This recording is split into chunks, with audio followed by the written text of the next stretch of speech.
you know, not to quote Ian Reid or anything, but hey, if football can get away with doing a 9 hour pregame show, why can't hockey? And why not us? I mean, really, come on. I mean, we're going to be here all day and all night. True. So, welcome to, yes, the pre game show of Pucknology After Dark as we prepare for the second round, even though the first round isn't done yet. But we'll just roll with it, NHL. Yeah, we're gonna roll with it. This is the it's the pre show. That's how pretentious we've gotten. God. So We pregame our own show.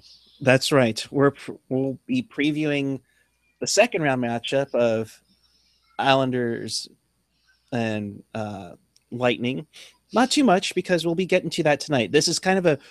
Also, we'll be previewing the Ducks and Predators game 7, which will lead us into the Pucknology After Dark second round preview show, which is coming up sometime later this evening. Stay tuned to your Twitter machine for all the details on this. Correct.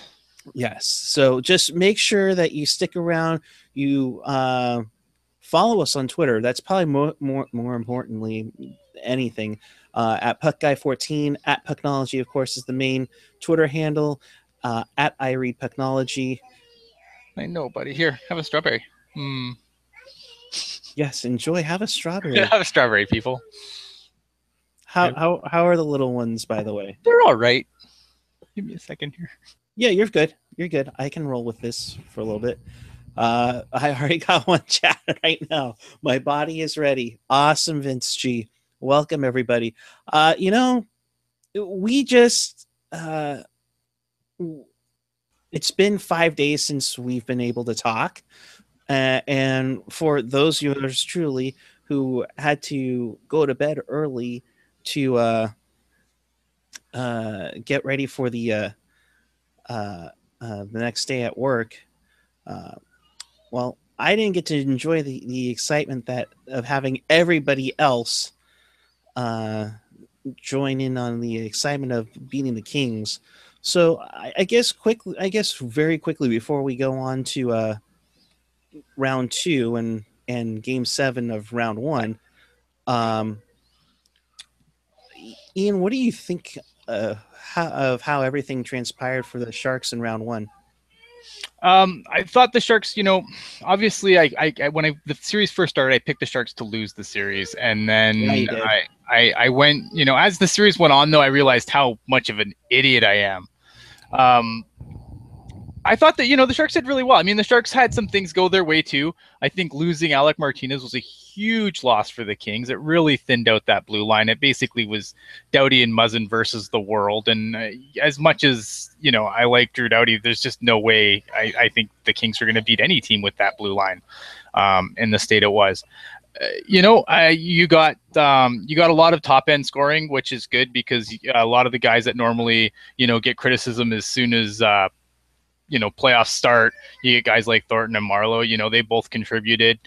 Thornton was just a possession monster. He might not have been all over the score sheet, but, he was all over the place. And then come game 5, you got like goals from guys like Jonas Donskoy and, Chris Tierney. So if the Sharks can keep that up and kind of keep that balanced attack and get scoring from all places, it's going to bode well going into the next round. Chris Tierney, one of your favorite players. True. What makes him so special in your eyes?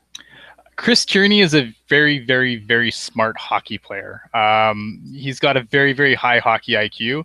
The problem with Chris Tierney is at the NHL level yet, so far his hands haven't caught up with what's going on up here.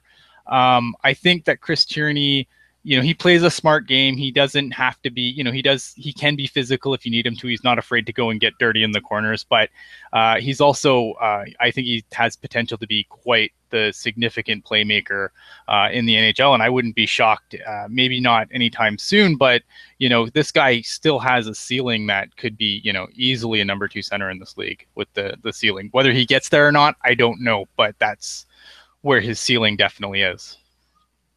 Yeah, he seems like he's got a lot of potential. I think in the Sharks standpoint, they have so many centers.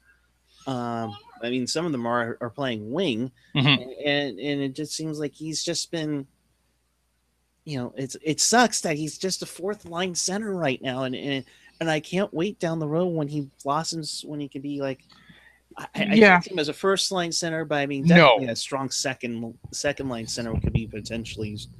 The problem with Tierney this year was that he did kind of get the third line role out of camp and he didn't really hold it down. So he's gonna have some, he's got some seasoning to do still. There's still some development there, but I mean, he's what, 21, I think, at this point. Yeah, There's still, he's got a lot of time left to really improve upon his game. But I think all the foundation is there for a decent player. absolutely. Oh, absolutely, for sure. Um, so basically, that's pretty much the gist of the series for the Sharks. We know one thing for sure: they will start Friday at 7:30. It's just Uh, a matter of where. it's just a matter of where, and that's where we'll go next. Here, it's Mm-hmm. Anaheim versus Nashville. The winner gets to take on the San Jose Sharks. If Anaheim wins, the series will start at Honda Center on Friday night at 7:30 on NBCSN. If the Predators win, the series will start here in San Jose um, at 7:30 on Friday night on NBCSN. Um, I mean, this is going to be a great game. I mean, game sevens usually are, but Yeah. this one just seems like it's going to be a great game. No, I completely agree. Look, it's Game 7 in the playoffs. I mean, there's nothing better than Game 7. I don't care if it's, I don't care what team it is. It's always fun to watch a Game 7 in the playoffs because there's just so much on the line. There's so much anticipation, and for us, I mean, it's extra bonus because we're going to figure out who the heck we're actually playing in the next round. But, but he's just excited because he has apples and strawberries. Nice. Yeah, I mean, how can you go wrong with that, right? Um, but to get back on my train of thought somehow, I mean, yeah, it's Game 7. I mean, it's interesting because really, like, the Ducks have, they've got a lot of Game 7 demons now. They've Bruce Boudreau has lost his last 5 Game 7s in a row, and he won one, so he's like 1-5 or 1-6 now, I think. I mean, that's just, that's got to be on the Ducks' minds. The Ducks lost last year. I thought that they had Chicago on the ropes last year, and they went to Game 7 and they lost Game 7. So, yeah, I mean, if I'm the Ducks, I'm probably a little bit scared tonight. Do you think Boudreaux's gone um, after if they lose tonight? Yeah, I think that there'll be huge changes in Anaheim if the Ducks are to bow out because this is a team that has a lot of decisions to make because they're a budget team and they've got some salary coming up that they're going to have to decide what to do with, and yeah, I think that this is that window. I mean, I kind of put the Ducks in the same kind of vein as us. I don't think that window is going to be open for much longer because they're going to have to make some interesting decisions to try and fill out that salary, but unlike us, they can't spend to the cap. So I think that's going to be very interesting team to watch over the summer, especially if they get bounced tonight. Mm-hmm. Absolutely. Because I even heard on me and AJ love TSN 1040 in Vancouver, Mm-hmm. and they're already talking about maybe going after one of their restricted free agent defensemen because they don't mind giving up the second round pick for Yeah. it. I mean, it's kind of a similar situation with how Doug Wilson went after Jalmerson in the 2010 off season. Right. Maybe you get something there. You know, Ian, we have 7 people watching, and we have a ton of people in the chat. So we'll definitely make this a lot of interactivity with everybody. But Morocco, speaking of Dowdy, you got to laugh now that he claims he was never friends with Couture. What a baby. Yeah, that's oh well. Yeah, that's an interesting thing because for a guy that wasn't his friend, there's like photos of them hanging out together at like Rogers Center. Um, there's formerly the Sky Dome, and just like Yes, these guys, forever the like Skydome. I remember reading an article when the Kings won their first Stanley Cup, and Logan Couture was at Doughty's cup party. Like, if they weren't buddies, like, hey, want to come look at this cup that I won? Like, I don't know. It just seems silly. I don't know what's gone on. I mean, that rivalry's intense, and I think that I mean, those teams hate each other. There's no doubt in my mind. I mean, someone else brought up the end of the Epic series where they're like, I don't shake their hands, and that rivalry is intense, and it wouldn't surprise me if it kind of put a little strain on their friendship, especially with like a lot of the jabs that have gone back and forth, especially from Doughty. Yeah, it just seems like there might have been some bitterness in the past, Mm-hmm. and especially I think on Logan's side. And again, we don't know anything. We're just kind of Right. I mean, it's going complete through. speculation. Yes, I mean, me and Logan are not new BFFs or anything. No, I not at call all. Logan a whiny bitch all the time. I doubt he'd want to be my friend. Well, yeah, I doubt it, but uh, but I don't know. I mean, It's funny would you though call because somebody like a whiny bitch and still be their friend? I mean, that just I don't know. I mean, just maybe. It's funny though, and I always say that about Logan. But the one thing I love about Logan at the same time, one, he's a hell of a hockey player for one, oh, absolutely. and it's not like I've never been on like the trade Logan bandwagon. So it's not like I just it's the way he carries himself rubs me the wrong way as a person. But amazing hockey player. But it's unfortunate because Logan's not the kind of guy, and I've said this a couple of times. Logan's never the guy who's going to give you the we got to play our game, we got to get pucks in deep. The stupid, generic, cliche answers that all guys give us. Mhm. But unfortunately, he sounds so bloody whiny when he says it. It's just it takes away from the awesomeness of it. That's my opinion. Yeah, I mean, he's got such a passion for it, and yeah, it's just I love that passion. I mean, he's taking the he's taking the block shots. He's Yeah. trying to do a number of things, which is great. I Yeah. think Oh yeah. I mean, no doubt about it. I think the two gets in the way a little bit, but if that's what it takes Mm-hmm. to have that type of guy on your team, I'll deal with it. I'll take it any oh, day. oh, absolutely. You know, speaking of guys that you would take on your team any day, Joe Pavelski.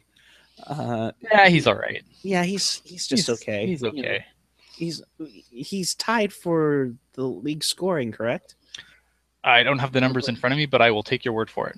I want to say if he isn't, he's very close. 5 goals in 5 games in the first game in the first round. Mm-hmm. Um, Definitely, I mean something to be impressed about. No matter where he's at in the standings or stats wise.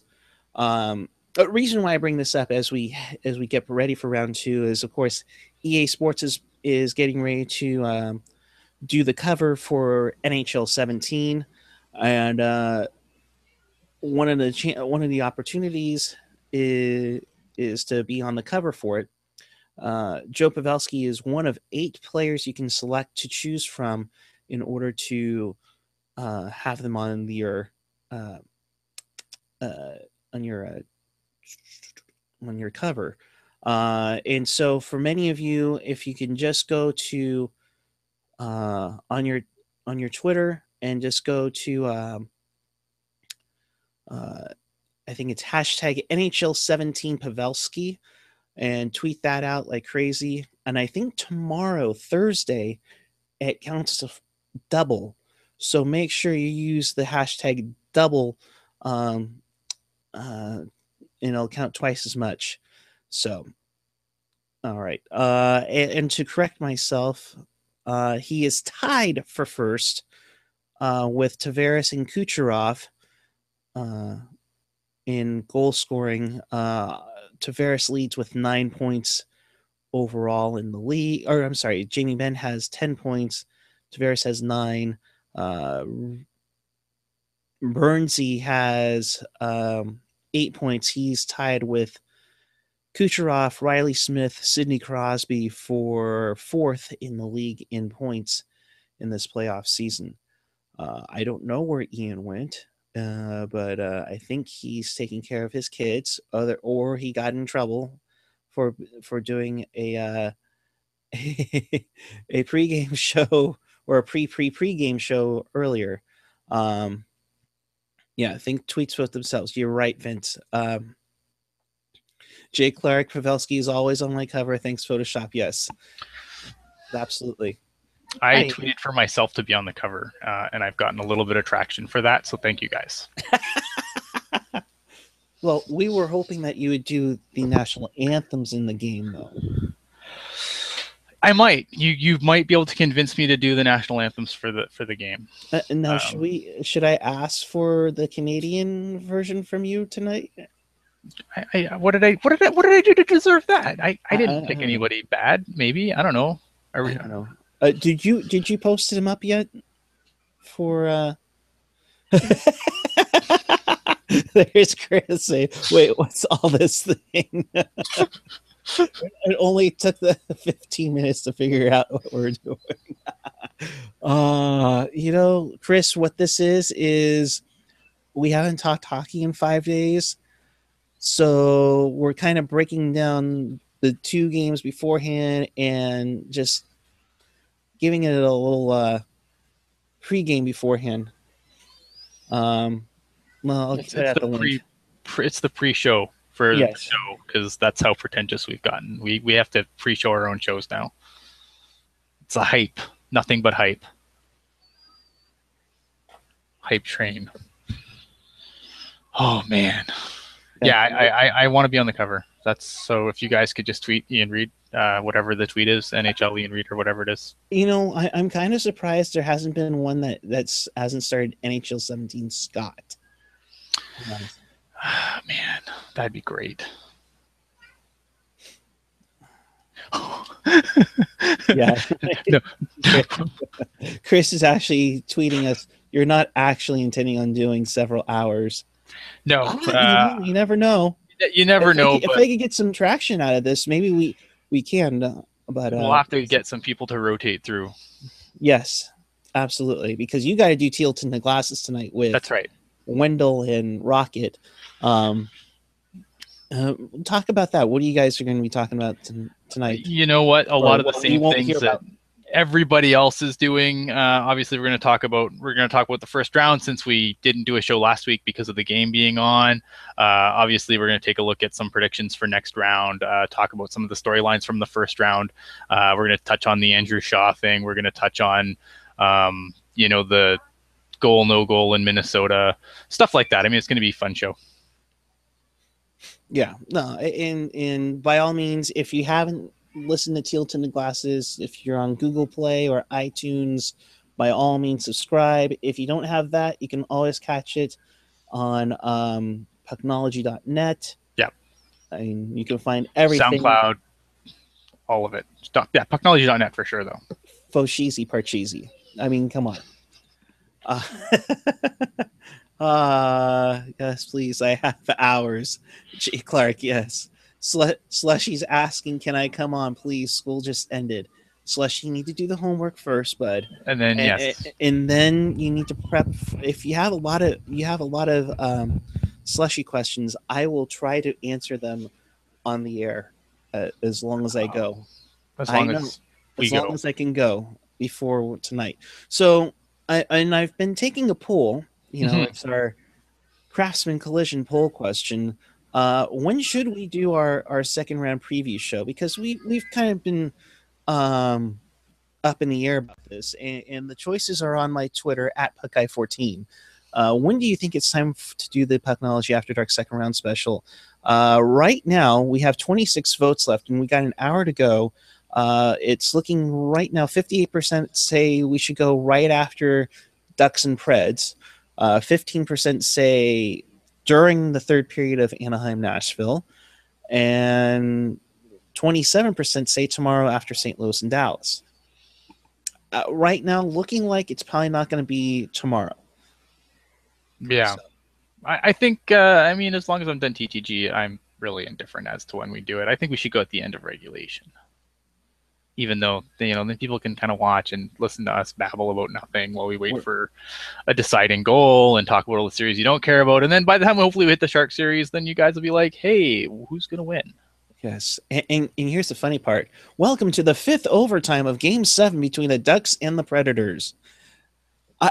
For us that might be a nightmare, but at the same time, Ian, man, they got to play a Game 7 overtime, and then they got the Sharks Friday night. Oh, I'm loving that. It's you know what that's what they got. The league threw them a bone at the start of the series because they had to do so much traveling that they got to start late, and I think the league kind of just hoped in the back of their head that, well, maybe it won't go to 7 and then everything will be fine. But of course it did go to 7 because Murphy's Law. And they got already their bonus. I mean, that's what happens. If you don't get your series done soon, then you generally get maybe a day off and then you're back to work. That's how the playoffs work. That's why it's such a grind. And Right. if you don't like it, don't go to Game 7. Yeah, no, Take I that, agree. Ducks. Yeah, after regulation, don't pull it outie. Oh, that's funny. Geez. All right, so let me pre-emphasize this because I'm sure, like Chris, some people Mhm. are wondering what the hell we're doing. This is a pre show Yes. for. Well, we haven't even talked about it yet. For Ducks and Predators, and we'll be promoting our second round preview show, which looks like it's going to be tonight now. Mm-hmm. After Game 7, or at least through regulation, um, and also talking about the first game tonight. Because it makes so sense to start the second round before the first round ends.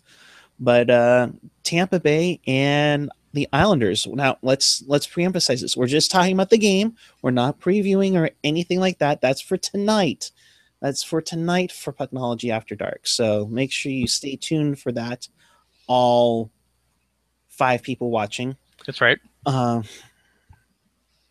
Slushy's asking really quick. Sorry to sidetrack here. That's Who okay. has the most regular season hat tricks in Sharks history? I want to say it's Tichu. I want to say Marlowe. Yeah. But so Islanders Lightning. I don't think anybody was expecting this series, and I certainly wasn't, since I took the wrong side of both of the first round series to get here. oh, it's going to be horrific looking at our records for the first rounds. It's just going to look bad when we pull that up tonight on Pucknology After Dark. That's right. Not to promote Pucknology After Dark tonight after Ducks Predators, but Chichu, I'll be damned. Oh yeah, Chichi with the 9 hat tricks. He had like 6, I think. Yeah, in the Rocket 1 year. It's dumb. Yeah. When I mean he won the Rocket, I don't mean Rocket backhander. Of course not. Well, I mean, it'd be a nice prize. I'm not sure his wife would like that though. No, probably not. No, not really. But anyways, Islanders Lightning. Oh, 5-6. Okay, my bad. Islanders Lightning. I think when I sent you my predictions, I said the was it the Tamponto Maple Bolts against the Gordon's Fishermen. I still love those Fishermen's jerseys. Oh, yeah, man, bring back the Fishermen. God, those were awesome. I mean, the logo at least was very awesome. Anyways, this is gonna be a fun game. I think.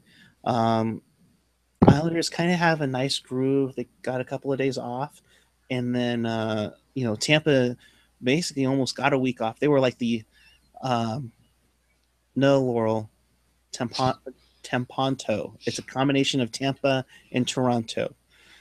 And I just think it's going to be. Oh, Chris is saying 5-7 in the first round. Oh, good for you. Oh, wow. If the Ducks lose, I'm 5-8. Oh, 5 for 8. Oh, that's not bad. It's not bad. Not bad at all. I'm like 3 for 7, I think. Yeah, it's just been bad. I'm looking for some redemption. It's like tonight. Toronto. Toronto. Wrong blue jerseys. Sorry. Sorry, I forgot. This is the playoffs. Toronto's not in it. Um, Tampa has played fairly well without Stamkos. That triplet line with Tyler Johnson has been impressive. Yeah. I mean, and then you go up against the Islanders, with Tavares playing so well.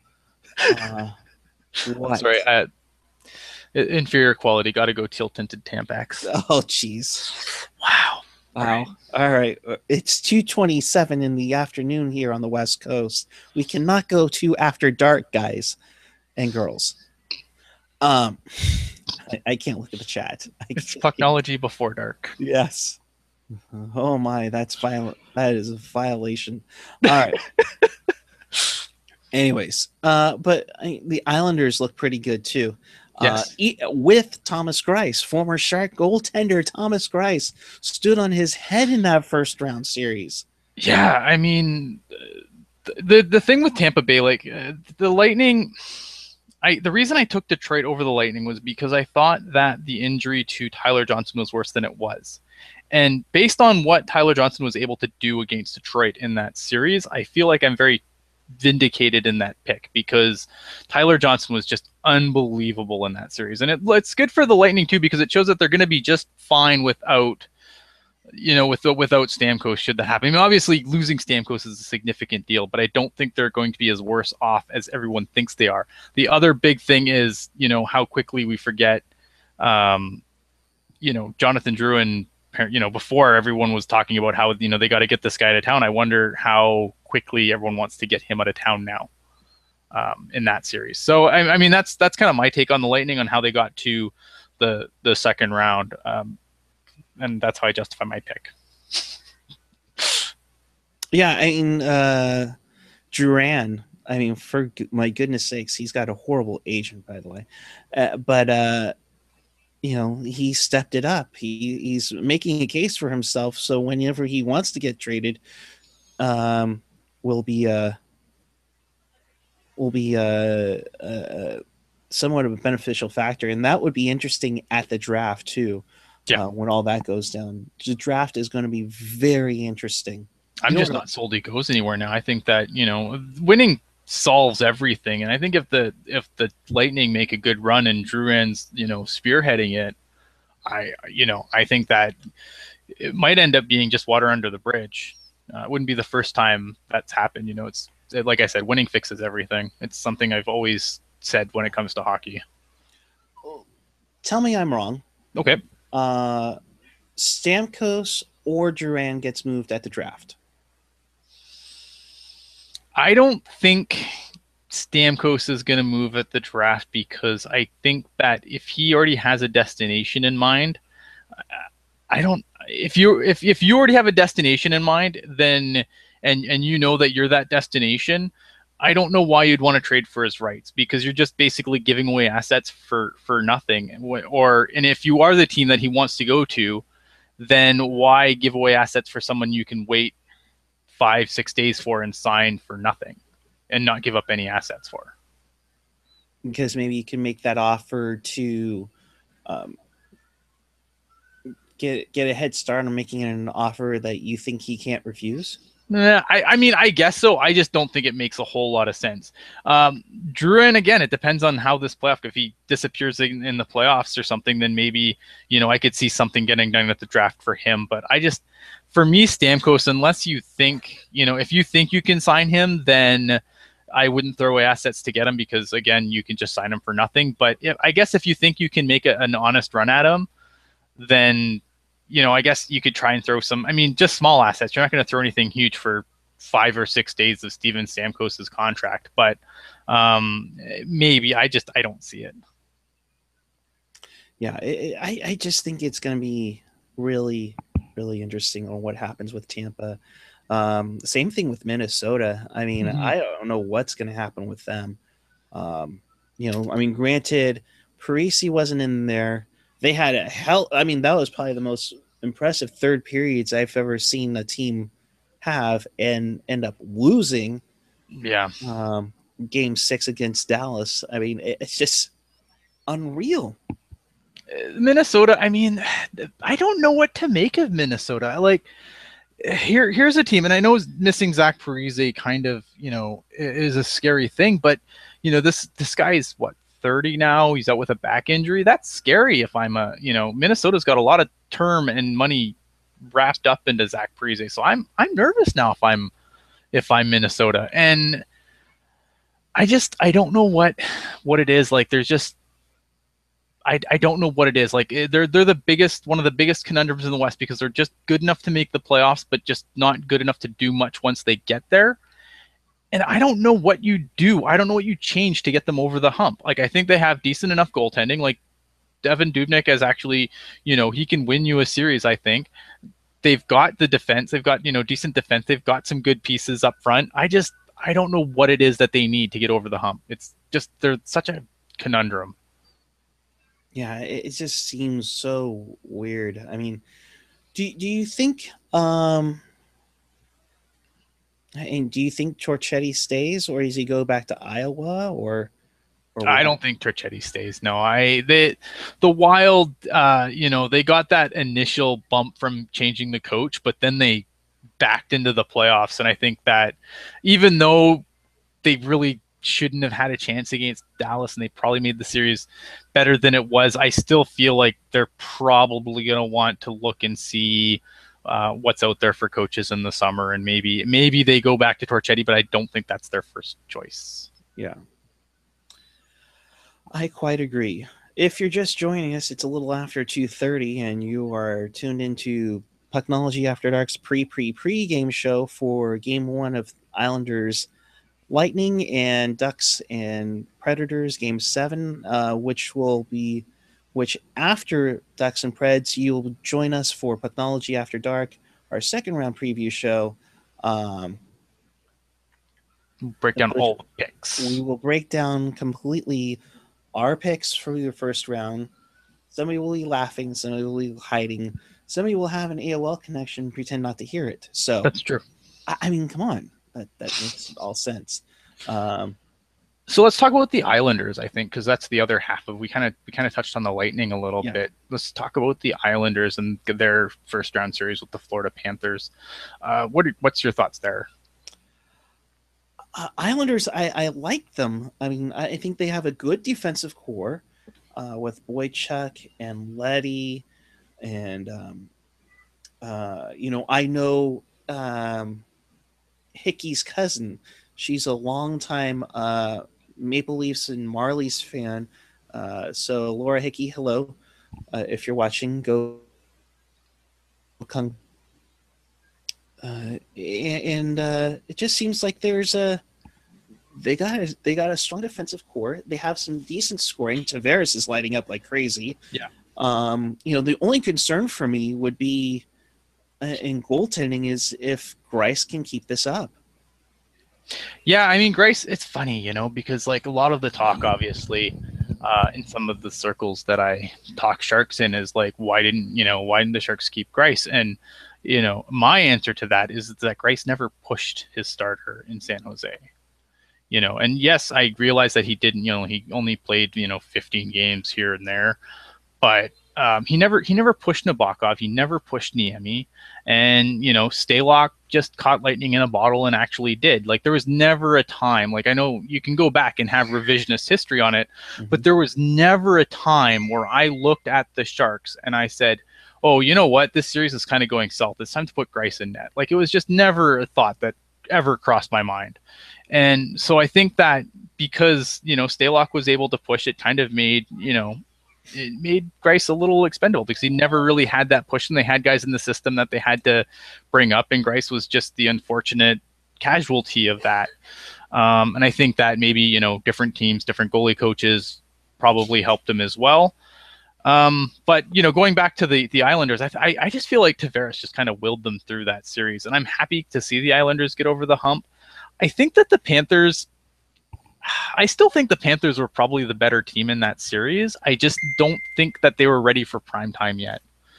I think that this is going to be a great learning experience for a very young Panthers team, and and Yarmer Yager, of course, who's going to outlive all of us. And I just Yes, exactly. I just feel like, the Islanders, I mean, they pushed through it, and credit to them, they won the series. I'm just not so sure the better team won. Yeah, man, and how do you feel for the Panthers are who are still seeing that tripping call go uncalled for in the playoffs in Game 6, which eventually led to Tavares' tying goal. Mm-hmm. Man, that's horrific. But what do you Um, do though? I mean, like as fans, right? We sit here and we go, okay, it's the playoffs. We want you to swallow the whistle, swallow the whistle, swallow the whistle, let them and play. and then let them play. And then when something like that happens, and it's like, no, what were they doing? Why didn't they call that? Oh my god, I don't know what. There's no happy medium there. It just seems like no matter what happens, people are angry no matter what the refs do. There's just no winning, and I feel bad for them in that respect because early on in the playoffs, especially like games 1 through I'd say 3 in most series, everyone's like, holy, why are they calling this so tight? And then by the end they kind of loosen up, and then it's like, why are they calling anything? Right. But see, here's the problem with that though. If it's that blatant, don't you think that they would call it? Yeah. I mean, it just seems like it was just Yeah. tough one to swallow. The other one that was painful in the first round, I think, was that Minnesota one where and from some angles it's in, some Mm-hmm. angles it looks like it's just starting to go in. Yeah, Uh, my opinion is because the angle that I think a lot of the pictures were shown at weren't a true overhead, and that can play illusions with your eyes. And a lot of people are like, oh, they stopped the frame right there because they needed Dallas to make it through. And I don't buy that. I don't, I think the reason they stopped the frame where it was is because that showed exactly how far the puck went over the line. And I think if they continued playing the frame, then it would show the puck going back the other way. That's my opinion. I really, really don't buy into like the super hockey conspiracy theories. I think that if it was a goal, they'd have no problem calling it a goal. They don't care if, I mean, look, there's if they were gonna really rig the game here, then are some of the teams that go in the first round out in the first round? No, of course not. no, no, So, no, and totally. it's not like Dallas is like a huge draw for the NHL. I mean, I think Minnesota probably draws better TV numbers than Dallas does. I think that there's better stars on Dallas, and I think it makes a more interesting second round. But Mhm. uh, yeah, I don't buy it. I don't think it was a goal. I think that they had enough room like that. It is what it is. In it's trying to find that fine line too. I Yeah, mean, but who's to say? Uh, exactly. I I don't don't know know. either. I think it's gonna be a fun game. That game begins at 4 p.m. on the West Coast, 7 p.m. in Ian Reed time zone. That's true. See, Um, this is why I need to be on the cover. I have my own time zone. This is how important I am now. oh gosh. Well, maybe if you weren't in the maybe if you were in the Atlantic time zone, maybe we could actually call it the Ian Reed time zone. I'm in the Eastern time zone. Thank you very much. Well, I'm just saying, if you were in, Oh, if I was in the Atlantic time zone, then then I you could could be like, technically, yes, because there's not many that are in that area. perfect. That's true. All right, I'm with you. Uh, I'm with you. yeah, I don't know why I have to make things so difficult. I don't know. I mean, it's you've just been so difficult ever since we kidnapped I you from know. RESN. I know. God, What have you done? I don't know, and personally, I'm scared because I create a monster, and I feel for your wife who's probably thinking, oh my god, he's on the computer again. Then he's got teal tinted. Then he's got technology after dark, and I bet if your wife were to see me, she'd be like, oh, that's Puck guy. I want to kill him, and I'll be like, well, hey, The there's a lot of benefit, people who want to do that. well, that's true. The benefit to living in this time zone is that really it's not so bad. Everyone's sleeping by the time I do Pucknology after dark, ideally. Sometimes the littlest one isn't, but that is the one benefit to this time zone, is that when it comes time to do Pucknology After Dark, everyone's generally sleeping anyway. Yep. That's a good thing. Although, do you get much sleep after you do After Dark? Sometimes. Sometimes. Sometimes I'm amped and I can't sleep, and that's the worst. Gotcha. But enough about me. So Preds Ducks. Preds Ducks. Oh man, I can't wait for this one. This has been a great series overall. Yeah. I just it's been back and forth, kind of like the travel, which is great for the Sharks. Yes. You know, I to me, I think if if the Predators can take care of their special teams and shut down Anaheim's special teams, then I think you got Game 7. Wouldn't you think?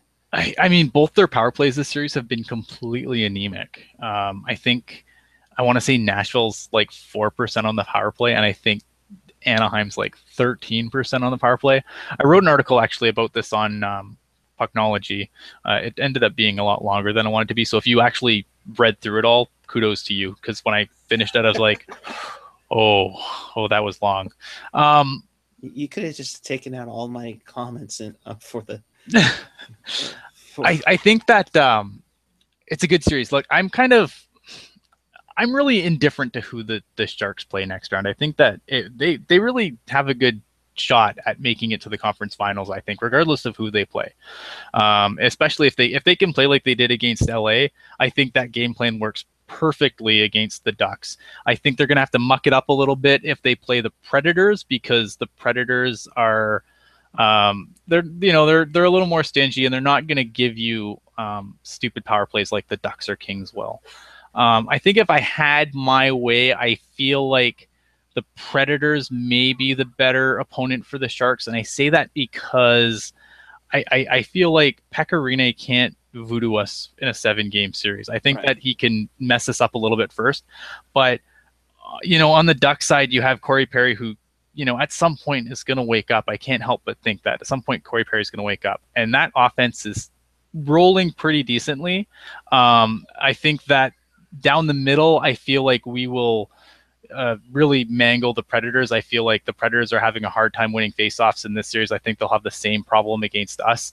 Whereas against the Ducks, I'm worried that, if we don't win faceoffs and we can't, play a solid possession game, then I feel like the Ducks we're going to be in a lot of trouble with.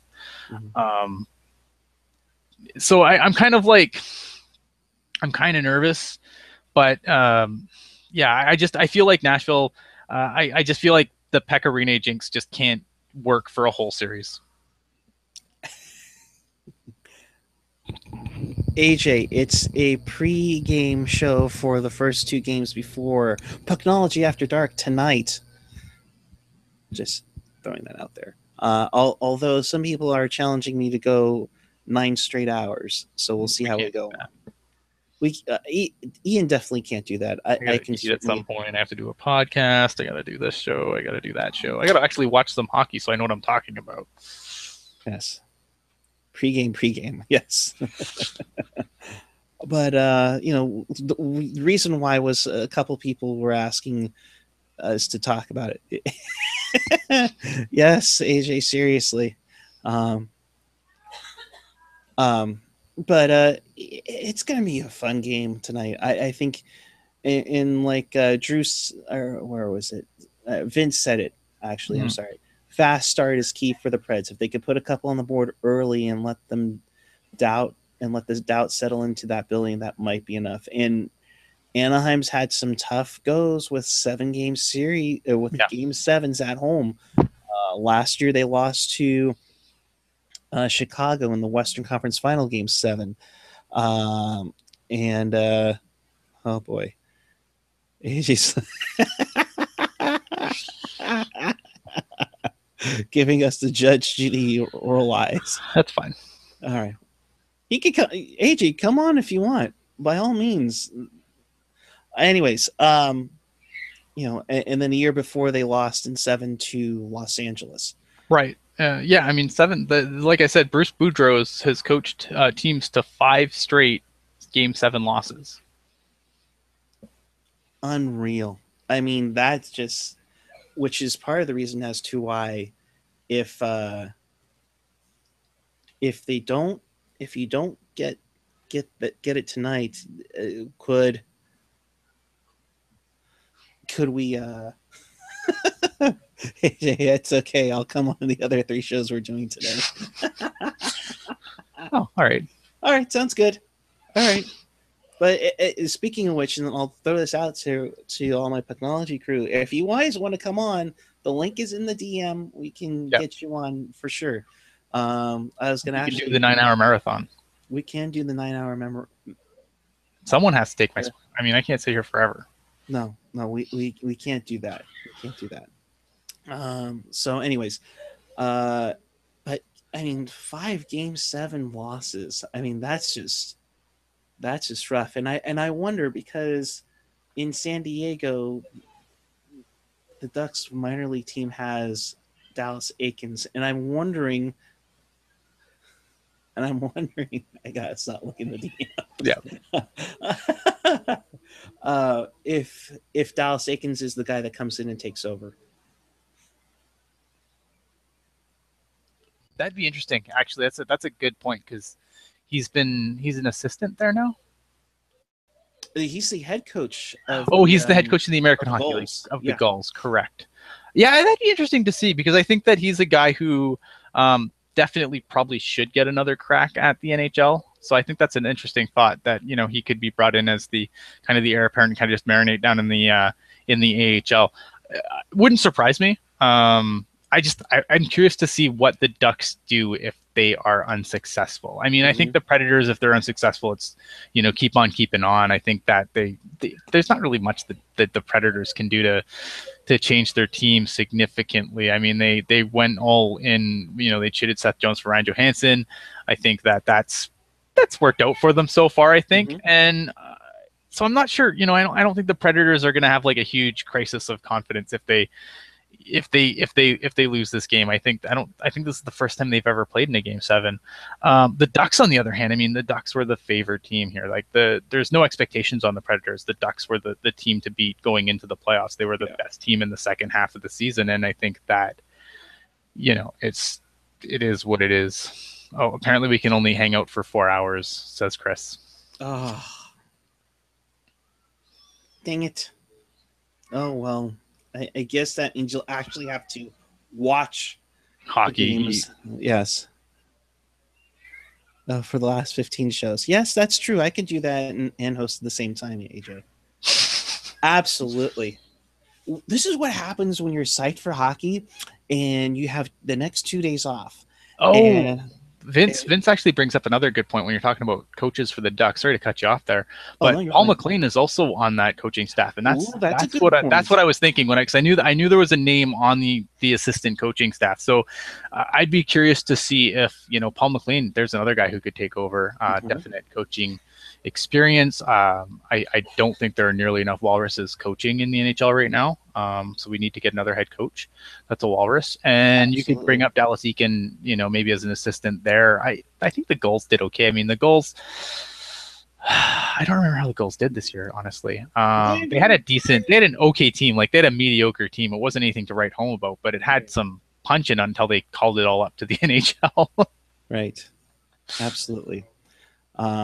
If you're just joining us, this is the pre-game show for Bolts and Islanders and Ducks and Preds, along with promoting the hell out of our Pucknology After Dark second round preview show, which will be coming up later tonight following the Ducks and Preds. As I take a look at the updated poll question, is our Subway Fresh Take poll question. We're still waiting for our sponsorships to come through. That's right. Please. Anybody who wants to sponsor us, please get in contact at PuckGuy14 on Twitter. 60% are still saying after Anaheim, Nashville. So looks like we're going to be headed that way tonight. Yeah, and I am not shaking your hand. What? I don't know. Seemed like the Drew Doughty thing to say. I can't believe I shook this guy's freaking hand. Yeah. Pissed me right off. Oh, Dino Ciccarelli, you were great. I loved that one. Should have slapped him. Should have slapped him silly. Anywho, another thing, and I'm sure you're going to cover this on TTG tonight. Sure. The Coyotes moved the Springfield Falcons to Tucson, Arizona. So Yeah. I guess the Coyotes aren't going to be moving to Vegas then, much to the disappointment of Wendell. I still think that Vegas gets an expansion team. If I still think that's pretty much a done deal. It's the whole reason the NHL did it. Arizona, it's interesting because the management company that took over the Glendale Arena, which is interesting, is AEG. For those that don't know, AEG is owned by one Philip Anschutz, who is also the owner of the Los Angeles Kings. So it'll be interesting to see if that makes any difference with the Coyotes playing in Glendale or not, if they manage to stay in Glendale. I still think they want to move downtown. I think if the NHL had their way, most NHL teams would be in a downtown location and not off in the yonder. But so it's an interesting storyline to watch. And so them moving a farm team out to Arizona doesn't surprise me at all, because I really think that the NHL, it comes down to TV money, and the more markets you're in, the more you can demand from NBC or ESPN or whoever it is that wants to try and take the rights package next time it comes up. And the way you get more money is you have the best coverage, which is why I think that the NHL really was hoping Seattle would get their act together and get a bid in on the expansion process, because that just gives them more of a coverage of TV market. And so I don't think the Coyotes are going anywhere. I think that honestly they might fold first before they move. Although I guess you could send them to Quebec City. Yeah. I heard some ramblings that Carolina's been quiet negotiations to go to Quebec City. Is that even remotely true? I don't see it. The thing is with Carolina is Peter Karmanos is their owner, and his stipulations to sell the team are pretty ridiculous. He's like, basically, buy my team, but let me run it for another X years. I don't think he has any interest in moving it, seeing it move from Carolina. It seems like he wants to, he wants to keep the team in Carolina. Now, whether that'll actually happen or not, I don't know. Quebec being a relocation city would not surprise me at all. I don't think with the Canadian dollar being what it is, they just want to put a brand new team there right now. And it also messes up the conference alignment a little bit more too. It doesn't really fix anything, right? Even if they put Quebec in the Central, which is just silly based on geography. I mean, Quebec would be the farthest east team in the league. To put them in the Central Division would be kind of a silly thing. And Columbus or Detroit ain't going back to the West unless they are kicking and screaming. So, well, and maybe for Detroit might be a good idea, because it seems like they haven't had the success that they were hoping for in the East. Yeah, but I mean, for Detroit, look, as somebody who purposely watches West Coast games on the East Coast, it's a tough slog. To have half your team start, your teams, local teams start at 10:30 at night, it sucks. And I don't blame Detroit for wanting to, get the hell out of there.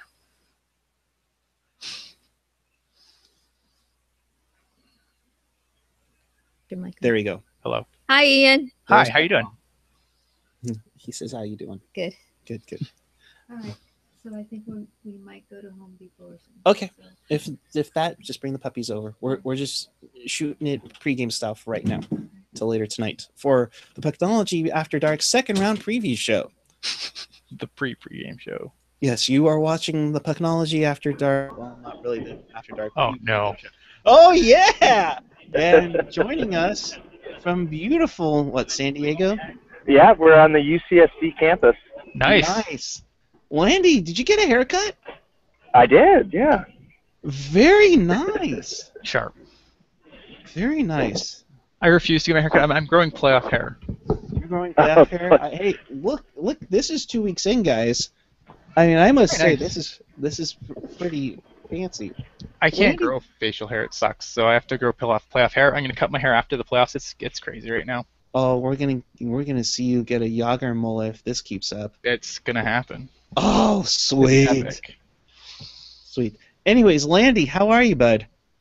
I'm doing okay, man. I'm just waiting for this first round to end, and we have some craziness with the second round beginning before the first round ends.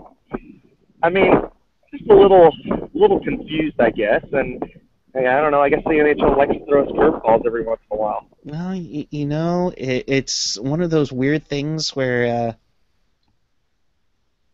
one of those things where you go, huh? So Chester's not seeing this, so he didn't catch that for sure. But your thoughts through the first round, I think, just briefly, because we will be talking about that on the Pucknology After Dark second round preview show. I mean, we've seen some really good hockey. I mean, boy, it's been really, really good in the Central Division. That Minnesota-Dallas series really cranked up a level of intensity after Minnesota got it together a little bit. Mm-hmm. However, Dallas, I think, just overmatched them. I think Minnesota really was robbed of a goal, and I think that game should have continued. But that's sometimes how the dice fall, and sometimes how the chips may fall. For the Pacific Division, we've seen some really good action against the Predators and Anaheim. I think we all kind of called that to be a long series. These are two teams that have a lot of good depth in their defense. Both teams have good goaltending, and Pecorine has, I mean, in the games that the Predators have won, has looked really good. In the game that the Predators have lost, he's looked like the Pecorine this season that we've seen. And then finally, I mean, we talk about Chicago and St. Louis, and that it was just the epic meeting of the Titans, I guess, in the Central, and it gave us an awesome series. Yeah, I mean, all the series were actually pretty good. I didn't even think there was one bad one per se. I mean, even Philly made a run after running in a series against Washington. Minnesota, man, I was at work listening to that game, and trust me, when I was giddy when they almost tied that game in that third period, because I was going to be like, all right, game 7, bring it on. I'm going to teach all these guys that they're going to be wrong. And then, of course, Dallas has to score one extra damn goal.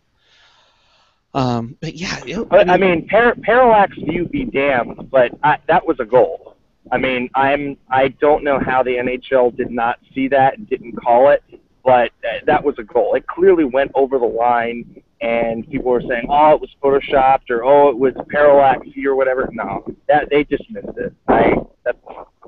Minnesota fans should be pissed, and I don't blame them for being pissed, because that was a blown. Ian, a rebuttal? I disagree. I can't fight with Landy. We fight too much already. No, I think that if it was a goal, I mean, look, they have 100 cameras in the posts and crossbars now. Like, I don't. If it was a goal, how did they miss it? To me, it's an angle thing. The images, most of the images that were out there weren't true overheads, which skew things, and I feel like if it was a goal, then it would have been called a goal. But everything that I saw was the puck was never completely across the line. AJ, to answer a question earlier from Puck Mom, Home Depot, what happened to my Orchard Supply card? I can't find it. It's gone. Man. It sucks so much. I can't find my Orchard Supply card.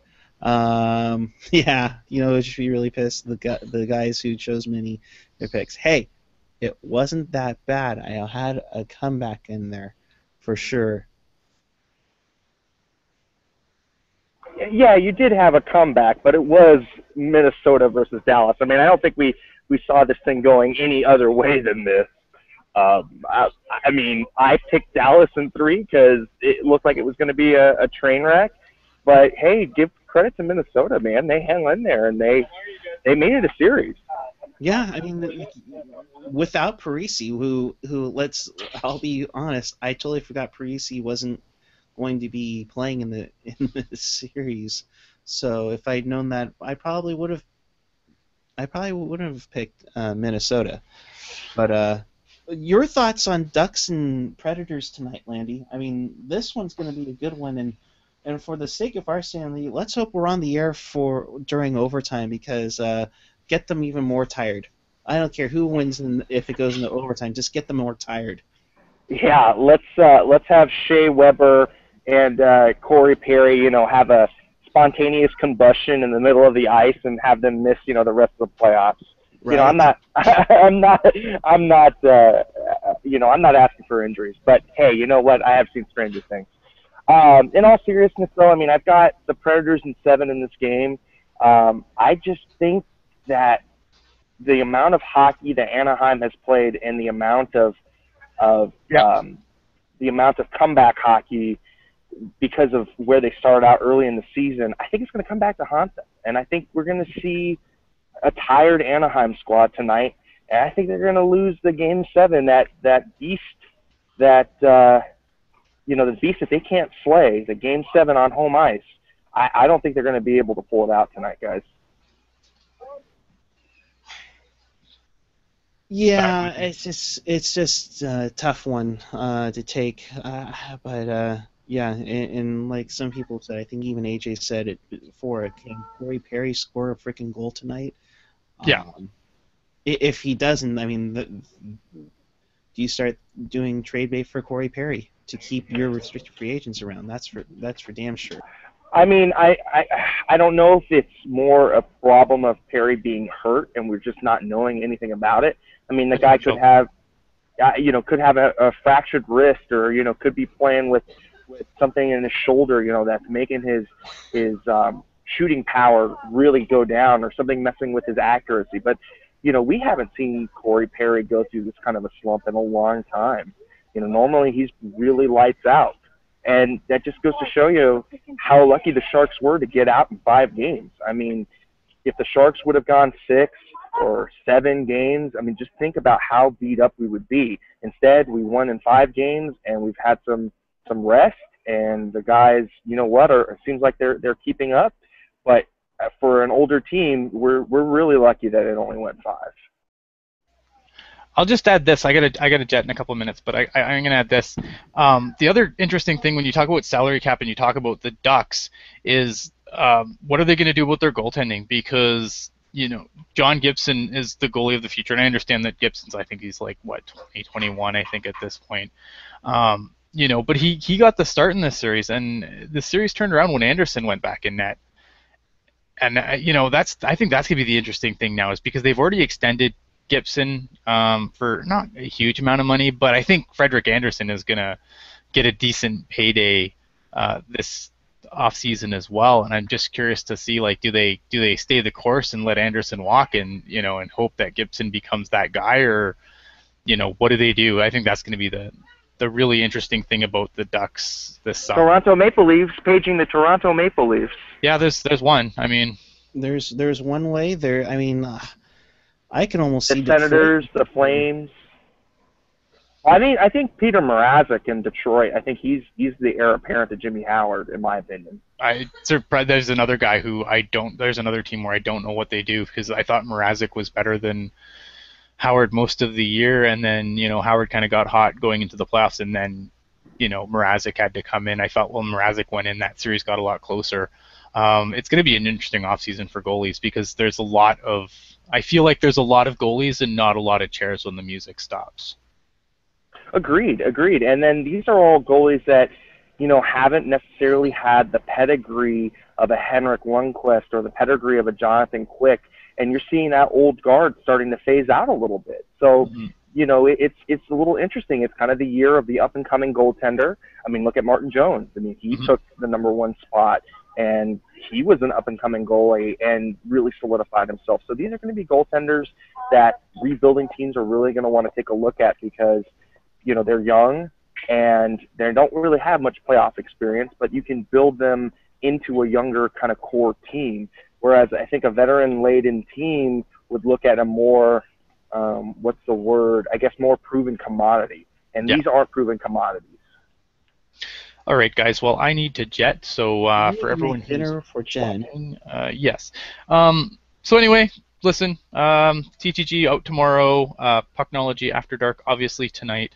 And if you're looking for some light reading, and by light reading I mean an encyclopedia, you should read my article about the Preds and Ducks and who would be the better opponent for the Sharks. If you feel like doing some heavy reading, then check that out. I will see you guys tonight. All right, Ian. Take care. Have a good one. That's Ian Reed, everyone. You can follow him on Twitter at iReadPucknology. It is 3:07. Traffic and weather together coming up in just 1 minute. But Landy, what's your time frame? I know you're on campus, so when's your next class? Next class is on in about 45 minutes. So oh, nice. Yeah, so I've got a little bit of time here to kind of go over what we're talking, what we're seeing in the second round and ending of the first round. Yeah, when you need to go, you need to go. Like I said to all the Pucknology crew, if you're available to come on, DM me and we'll get you on right now. I'm even trying to see if I can get one of the longtime Sharks fans on Twitter to see if they can come on for just a few minutes just to get their perspective. Landy, hello. Good to see you again. It's good to see you too. First off, how are the grades? Grades are doing well, actually. I mean, I think we all kind of just had a really bomb of a quiz. I think the average score was a 25 out of 50. So, there was that one. That was pretty bad. But overall, I've been doing pretty well. And just kind of getting back in the grind, both work and school and the Sharks. I mean, I barely have time to sleep. So, hey, lots of coffee. Lots of coffee, lots of NyQuil. That's exactly. How we do technology. I mean, seriously, I mean, I don't know how Ian does it all the time. And hearing that, along with me, where I have work at 4 a.m., but I'm on at 10:30 at night hearing Ian doing national anthem. Hey, why not, right? So hey, when you have a passion like we do, you'll make the time for it, and if it means that I have to be studying between periods and keeping the game on mute and watching the game and reading some chemistry textbooks, heck, I'll do it. Right. But as long as the grades are good, I mean, that's the important part, Landy. I mean, that's the important part. What I asked Ian when we started this was your overall thoughts as to how the Sharks were in that first round against Los Angeles. Boy, I mean, they really had all cylinders firing. I think that the speed overmatched the Kings, and it really exploited that defense. And that's what I said was going to be key to the series. I said if the Sharks get bogged down and they have to play the Kings style, forget it. I mean, then it's anybody's game. But if the Sharks could really exploit the defensive depth of the Kings, or the lack thereof, they were going to go really far. And you know what? They did exactly that. They did not dress Dana Zubris for the whole series, and all reports indicate that he's healthy. So, they made a conscious effort for speed, having Nick Spaulding and Matt Nieto in the lineup, whereas you could have gone with a little bit heavier kind of personnel with Zubris and Haley. They didn't. They didn't get scared after Game 3, where they could have iced Zubris and Haley in Game 4. They didn't. They kept to the game plan, and it worked. Yeah, it's a recipe that works. I think if they were to play Anaheim, I think it's something that they need to have similar. Yeah, I mean, I think you look at Anaheim and you say, okay, that defense core, while really mobile and can make a great first pass and really can get up into the rush, you can kind of exploit their inexperience a little bit. I think they have a more talented blue line than LA does as far as personnel and distribution of personnel. I don't necessarily think they have the high-end player like LA does, but they definitely have more depth on D. Goaltending, you've got that two-headed monster of Gibson and Anderson. It wouldn't surprise me if Anaheim went back to Gibson tonight, because they do that alternating goalie thing where when one fails, the other one goes in. However, Anderson, you saw the team really rally behind Anderson, so it wouldn't surprise me if he starts either. But I tell you what, if they win, whoever the Game 7 starter is will be the person who starts off the series in, against San Jose. Now, the Predators, on the other hand, if you look at them, you think, man, that's probably the best defense I would argue in the Western Conference. I mean, you've got Yossi, you've got Weber, you've got their third pairing guy who had a breakout year this season. I can't remember, but you know what? They can grow defensemen off trees. It seems like they just always have up and comers, and it made Seth Jones, who is going to be a number 1, 2 in this league, made him expendable. That's saying something when you can just say, hey, you know what? We're gonna take a Seth Jones and we're gonna turn him into Ryan Johansson. So you think about what David Poile had been after for a long time. It was that elusive centerman, and he's got him. So it'd be interesting to see the Sharks go against the Predators, because you've got Johansson, who idolized Joe Thornton, who plays like Joe Thornton, and then you have a rejuvenated Joe Thornton. Of course, if you go on the other side of the ledger, it's the all-California matchup. And you know what? You figure emotionally, the Sharks would probably be more invested in beating that Anaheim team than they would be beating a Nashville team. So it's like a pick your poison. Yeah, no, I kind of sense that if you make it NorCal versus SoCal, and there's still a few guys left from the team that got sent home from Nashville or from Anaheim in 2009, and just that bitter battle rivalry between the Sharks and the Ducks, I think would be beneficial for a compete level in the Sharks. Well, let's talk quickly about who's left from 2009. To my recollection, it's only Vlasic who was a rookie in 2009, I think. It was his third year in 2009. Third year. Okay, yeah. So it was Vlasic, Thornton, Marlowe, and who else? I mean, think about the defensemen here. Moran hadn't been on the scene yet. Mm-hmm. Dylan certainly wasn't on the scene. Polak was a different team. Vlasic. I mean, so really, Burns wasn't here yet, so I think it was just Vlasic, right, on the blue line? Yeah, as far as I can recall, Vlasic on the blue line was the only one. I think, I don't even think Ron was a year away. I think he came in the following year. Yeah. But yeah, forwards, Pavelski, Joe, and Patty, right? Right, that were actually on the team. I mean, Logan was within the organization already, but yeah, I think he was a baby Shark, right? Yeah, I think he was just finishing up the 67s, and then he went over to Worcester. Yeah. So, yeah, as far as I know, so there's those guys. Let's not forget the GM, the scouting staff, and everything. Yeah, but Todd McClellan's not there, obviously. So Todd's gone, but I mean, you had Ricci as a development coach. Nabby, who played in that series. Right. It is, the goaltender developmental coach. Of course, DW was the GM still at the time. So there's still some guys that are just kind of just like, okay, we still want to get after these guys. And granted, again, it is NorCal versus SoCal. So there's always that bitterness that kind of comes off of the fans. Right. No, I think just emotionally, I think that's probably a better rivalry versus the Ducks. However, matchup-wise, boy, it's a wash. It really is, because I mean, I'm not too worried about the Anderson Gibson tandem. I feel like the Sharks could solve them, but man, Pekka Rinne has always been a thorn in the Sharks' side. Shea Weber it always seems like he's on the scoreboard or in and around playmaking when he's playing against the Sharks. So in my mind, at least, and Mike Ribeiro too. I mean, he's had some pretty big battles with the Sharks. Yeah. So in my mind, I almost it's almost a wash about talent.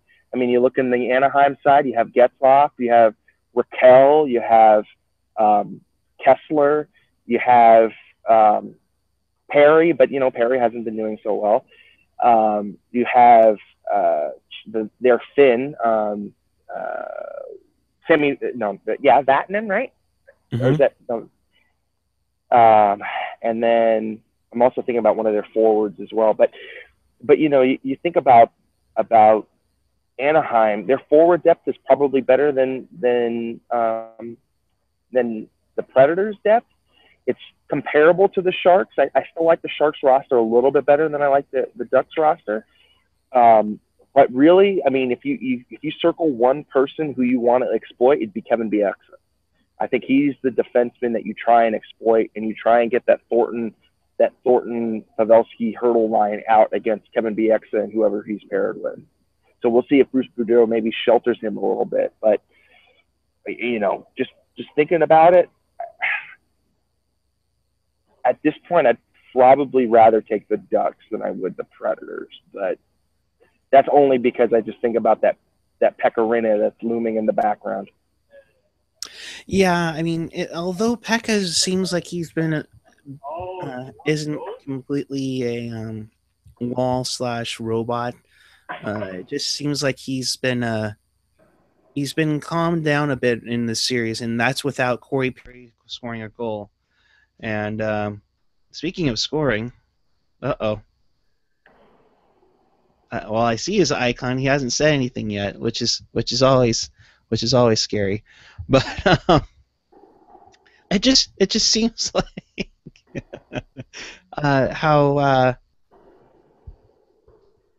how Rene's just kind of settled back a little bit in this series, and I don't think he's played an awful series, but I think he hasn't been that shut down, steal a series kind of goaltender that I think Nashville needs.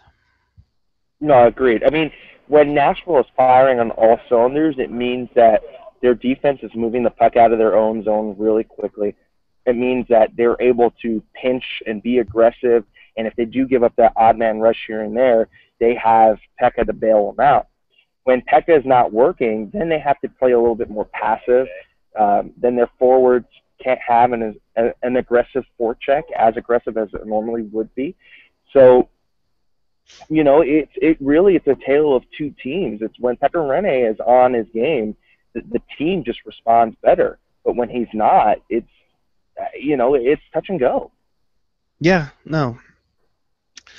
Ian chiming in on the chat. Ian, you are supposed to be making dinner, young man. Rinne also has a lifetime 9.45 goals against the Sharks and a sub-2 goals against average.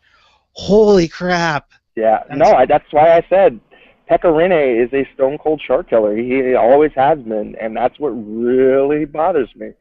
Yeah, I mean, he from Drew, he's had a 2.68 goals against average and a 901 save percentage against Anaheim in 6 years. So, again, he has been average, but something against the Sharks, he's been phenomenal. And if it is, what it is, Reds, I think we've been I was listening a little bit on Hockey Central at noon today. And they were really making the case that when people put a lot of shots on Pekka Rinne, he's a better goalie.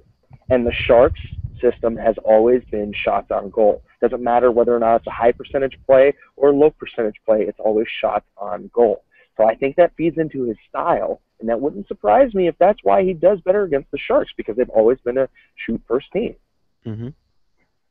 No, I agree. I mean, and if the Sharks can stop passing around on the power play, it'd be great for sure. Well, actually, it's going to be counterintuitive, though, but I think the Sharks have to be more selective against Pekka Rinne than they would normally be. I think, honestly, the key to beating him would probably be keeping the shots under 25 shots on goal and really make him move laterally. I mean, that's really the only way they're going to be able to get good, consistent scoring chances. Because let's face it, if they end up shooting like 35 shots on goal or 40 shots on goal, and yet they're pretty low percentage plays, he's going to make those saves all day, every day, and twice on Sunday. Yeah. He's just too big, and he's just too athletic. What's really going to hamper him is his lateral movement. And I mean, it's all goalies, but he seems, when you get a really crisp cross zone pass and you get him moving, he seems to flail just that little bit, and that's what you have to take advantage of. But let's face it, he's a very good technical goalie, and he's got pretty good reflexes too when he's on his game. So it's going to be, you're going to have to like catch him in the 5-hole when he's shifting from post to post, or you're going to have to catch him like low blocker side or low glove. Those really small places, you're going to have to slip a puck past him, or a jam play. I mean, that's really in my mind, those are the only places that he's susceptible. Yeah, no, I agree. Whereas Anderson and Gibson, I think that they're a little less technical, a little more finesse, and you can get them scrambling around a little bit because they're younger too. Mm-hmm.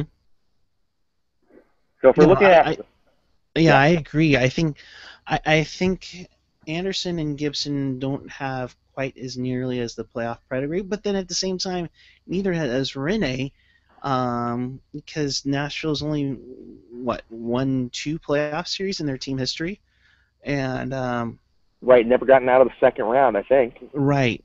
This would be, if they were to advance to the conference final, be their first. But the thing is that Anaheim is just such a great PK, and I just think it's going to cost them in the long run. I mean, Anaheim's PK is good, but I mean, it can all change in the series. It's really about the personnel matchup, and you look at the Predators' power play. I mean, besides getting Yossi and Weber on the point, and Johansson, I guess, up front. I mean, there's not a lot of options on that power play. It's pretty one-dimensional. It's always kind of umbrella style. Get it out to Rene and let him blast, or get it out to Weber and blast it. No, yeah, I agree.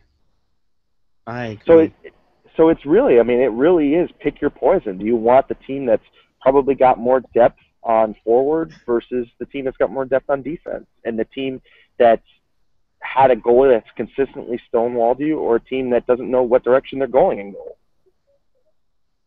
I agree. I'm laughing only because Ross McKeon just tweeted out, "Oh, my newest follower @faux Kevin Kurz. Seriously? Yes, ladies and gentlemen, there is a fake Kevin Kurz parody account on Twitter now." I think we all know who's behind that. Uh-oh. Uh-oh. Would that be you, Mr. Strong? No, but I think the person behind it probably, their first name probably starts with an A as well. Yeah, is it? They wouldn't be an avid viewer, would they? Probably not. And today, playing the role of Gen X on Pucknology is AJ Strong. How are you, boys? Ladies Boy, and gentlemen, you've got that radio voice going on there, AJ. Well, it's early. The alcohol doesn't loosen up the cords until the game starts. Oh, God. All right, so quickly, what's your take on this whole Anaheim versus Predators deal? Who do you think advances tonight, and which would you rather advance? I think Anaheim will advance tonight, and that's who I'd rather see anyway. I don't think Anaheim has, for all the talk about their having some depth at forward, I don't think it's that spectacular. We've seen that Corey Perry's having a hard time finding the back of the net. And as long as they don't put Kessler, Getzlaf, and Perry together on the same line, we'll be fine, because even if they do that, it gives the team, gives the Sharks the ability to just key in on one line and just shut them down like they've had before. So I'd prefer Anaheim. As you said, Rene has been a bit of a Sharks stone kind of guy, And I don't want and plus it's less travel and everything. So, and road ice advantage. Just give me LA or give me Anaheim. Already gotten past LA. Now get past Anaheim. Yes, that would be a kind of a sweet way to possibly advance into the Western Conference Final, for sure. So AJ, how are you? Well, actually, yeah, how are you, AJ? And then I have a question for Landy afterwards. I'm doing fine. I'm pissed off that we're starting round 2 before round 1 ends, but other than that, I'm okay. All right, quickly, give me your question, and then I've got to rocket to my next class. Okay, so who do you have for both games tonight? I have, well, I'll just go with my bracket pick. My bracket pick was the Predators in 7. I still think that somehow they managed to win this game. I don't know how, but I think it's just ripe for the upset because Anaheim has that Game 7 mysterious lack of mojo at home, and we've seen it time and time again. They've just blown it at home in Game 7. So I'm going to take the Predators. Mm-hmm. And then New York Islanders and Tampa Bay. Mm-hmm. I tell you what, I like Tampa Bay in this series. I think Tampa Bay probably takes Game 1. All right. Heading off to class. Earn that degree, good sir. Ladies and gentlemen, without some laundry, Eric Landy. You'll have laundry tonight. Awesome. We will look for you tonight then, my good friend. Have a good class. We'll talk to you later this evening. All right. Have a good one, you boys. Thank you. All right. I must say the angry trees behind Eric in that shot put yours to shame. So let's be honest here, AJ. Why are you whispering? You sound like you're about to try out for KBLX or something. No, I just don't want to bother anybody around. You're at work or something? No, I'm just fucking around. Okay. And now for the future morning show, Pucknology in the morning with Eric and AJ. How are you, good sir? I'm doing quite well. Awesome. So I've been kind of asking the guys similar questions. What did you take out of the Sharks' first round? I mean, it seemed like a solid first round. You concerned about the rest? No, not at all. Give me rest over being worn out any day of the week. I'll take that 20 times on Sunday. I don't believe in the whole rest equals rust ideology. I just don't buy it. And I think DeBoer, hey, you look at the Sharks, they had all weekend off. They enjoyed themselves. You had Pavelski and Ward at a Giants game. Guys are just chilling out, enjoying that. They worked hard to get that time off. So enjoy it, and then they got them back to work on Monday, and I'm sure they're just going to be flying and itching to get at it on Friday. I know we will be. Oh gosh, I'm ready to go, which is part of the reason why I started this whole pre-show thing. So we'll talk about the first game of the night with the Bolts and Fish Sticks. Because after all, round 2 must start before round 1 ends, because that's so NHL. This could be a good series if Grice. I don't think so. You don't think so? You think this is for the Islanders? Yeah, I think it wouldn't surprise me if Tampa takes care of this in 5. I picked Tampa in 6, but it wouldn't surprise me if they take care of them in 5. It wouldn't surprise me if Tampa takes care of them in 4, to be honest with you. I mean, Tampa got out of their series pretty quickly, and I feel like New York kind of blew their wad to get by Florida. I think we all expected a little bit more out of Florida, but I feel like New York kind of shot the wad getting through there. I think they're just I think they kind of overextended, and I think Tampa takes this. And dude, Bishop, I mean, come on. So I think it wouldn't surprise me if Tampa takes care of this in 5. Yeah, I'm with the agreement with you. Unless Thomas Grice goes absolutely all John Sebastian Jaguar, Mike Richter in '94, in that essence, or heck, he's an Islander, so Billy Smith. I just can't see the Islanders, having him just go nuts for a second round. But hey, kudos to the former Shark for a great first round against Florida. Yeah, yeah, absolutely, absolutely. And the thing that I'm excited about you talked about the Sharks first round earlier, is I'm really, really hoping that the other six, you don't want to call them the bottom six, but the other six for the Sharks. Come on. What I'm just hoping that Game 5 was a harbinger of things to come. Seeing Donskoy, Net2, Nieto get in there, Tierney. So that's huge. And if they can just keep that up, talk about depth. Right. Although they didn't come on strong right away. You saw a lot of the stars take notice, which is good because sometimes you don't see the big guys step up. But 5 goals from Pavelski. Jumbo had a good run. Burnsy was just on fire. Yeah, absolutely. I'm just tickled to death at how it all worked out, and the fact that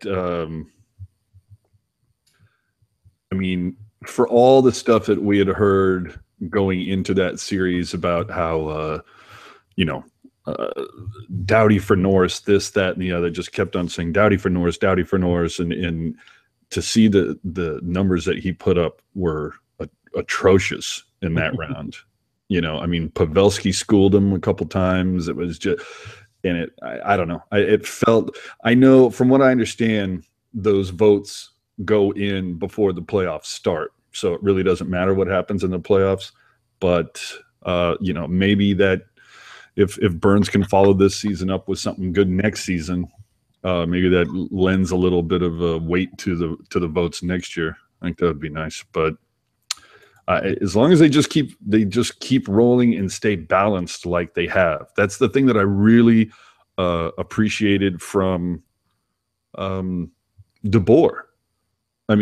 Let's be honest. After the game that the Sharks put up in Game 3, there's no way, if McClellan's still coaching this team, that a change wasn't made, that Zubris was in for Spalling or somebody, that there was some kind of change, or lines would be getting flipped around or something, because McClellan would go into that panic, where DeBoer is just very Mad Magazine, what, me worried? We're all, it's good. And hey, DeBoer's been pretty, has been deep in the playoffs before, so he knows, hey, we got this. Don't everybody. I love the calming influence that DeBoer has had on this team. Yeah, you don't have any, the lackadaisical play. You don't have them so tired and out of it in the third period. I think we've seen this season that we've seen in past years where they just are like, there just seems to be a lot more hunger and a lot more passion to win right now. And I don't think we've ever seen that from a Sharks team before. And I think a lot of people noticed that going into the playoffs, and now after this first round series win. Yeah, and going back to the whole thing about depth, hell of a deep team. And when the big money guys, the top line wasn't able to make a difference in that last game, the younger guys and the other six stepped up and were the difference. And when was the last time we ever saw that? We certainly didn't see that a couple of years ago. It was kind of like, well, if you shut down Thornton and Couture, or Thornton and Pavelski, or Thornton and Marleau, you can, you're going to be able to win this pretty handedly. And now it's just, whew. But I still, even though Marleau got in on one, I still kind of just like, paging Patrick Marlowe. If you could show up, we'd appreciate it. I'd like to see him really take advantage of being on that third line. Yeah.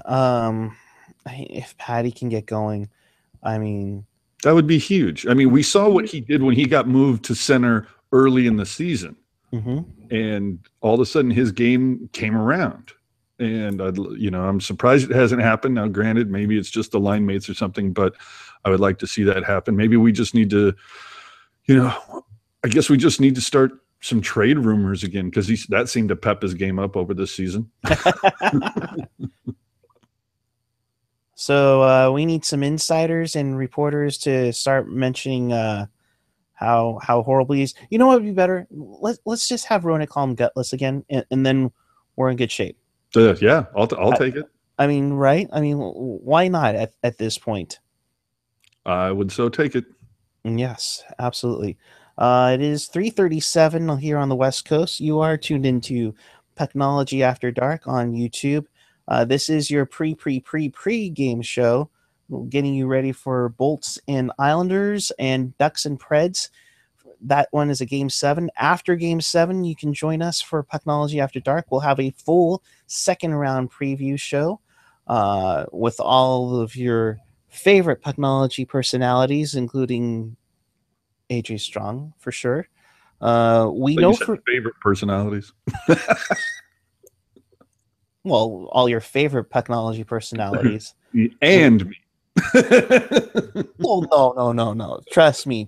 When you have people idolizing over you, I mean, let's be real here, AJ. I mean, oh man.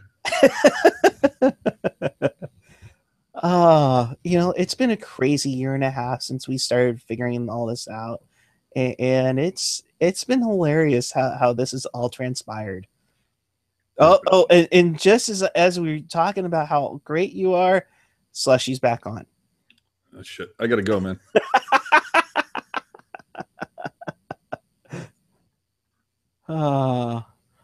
But yeah, it's just, a year and a half in, we thought of this idea.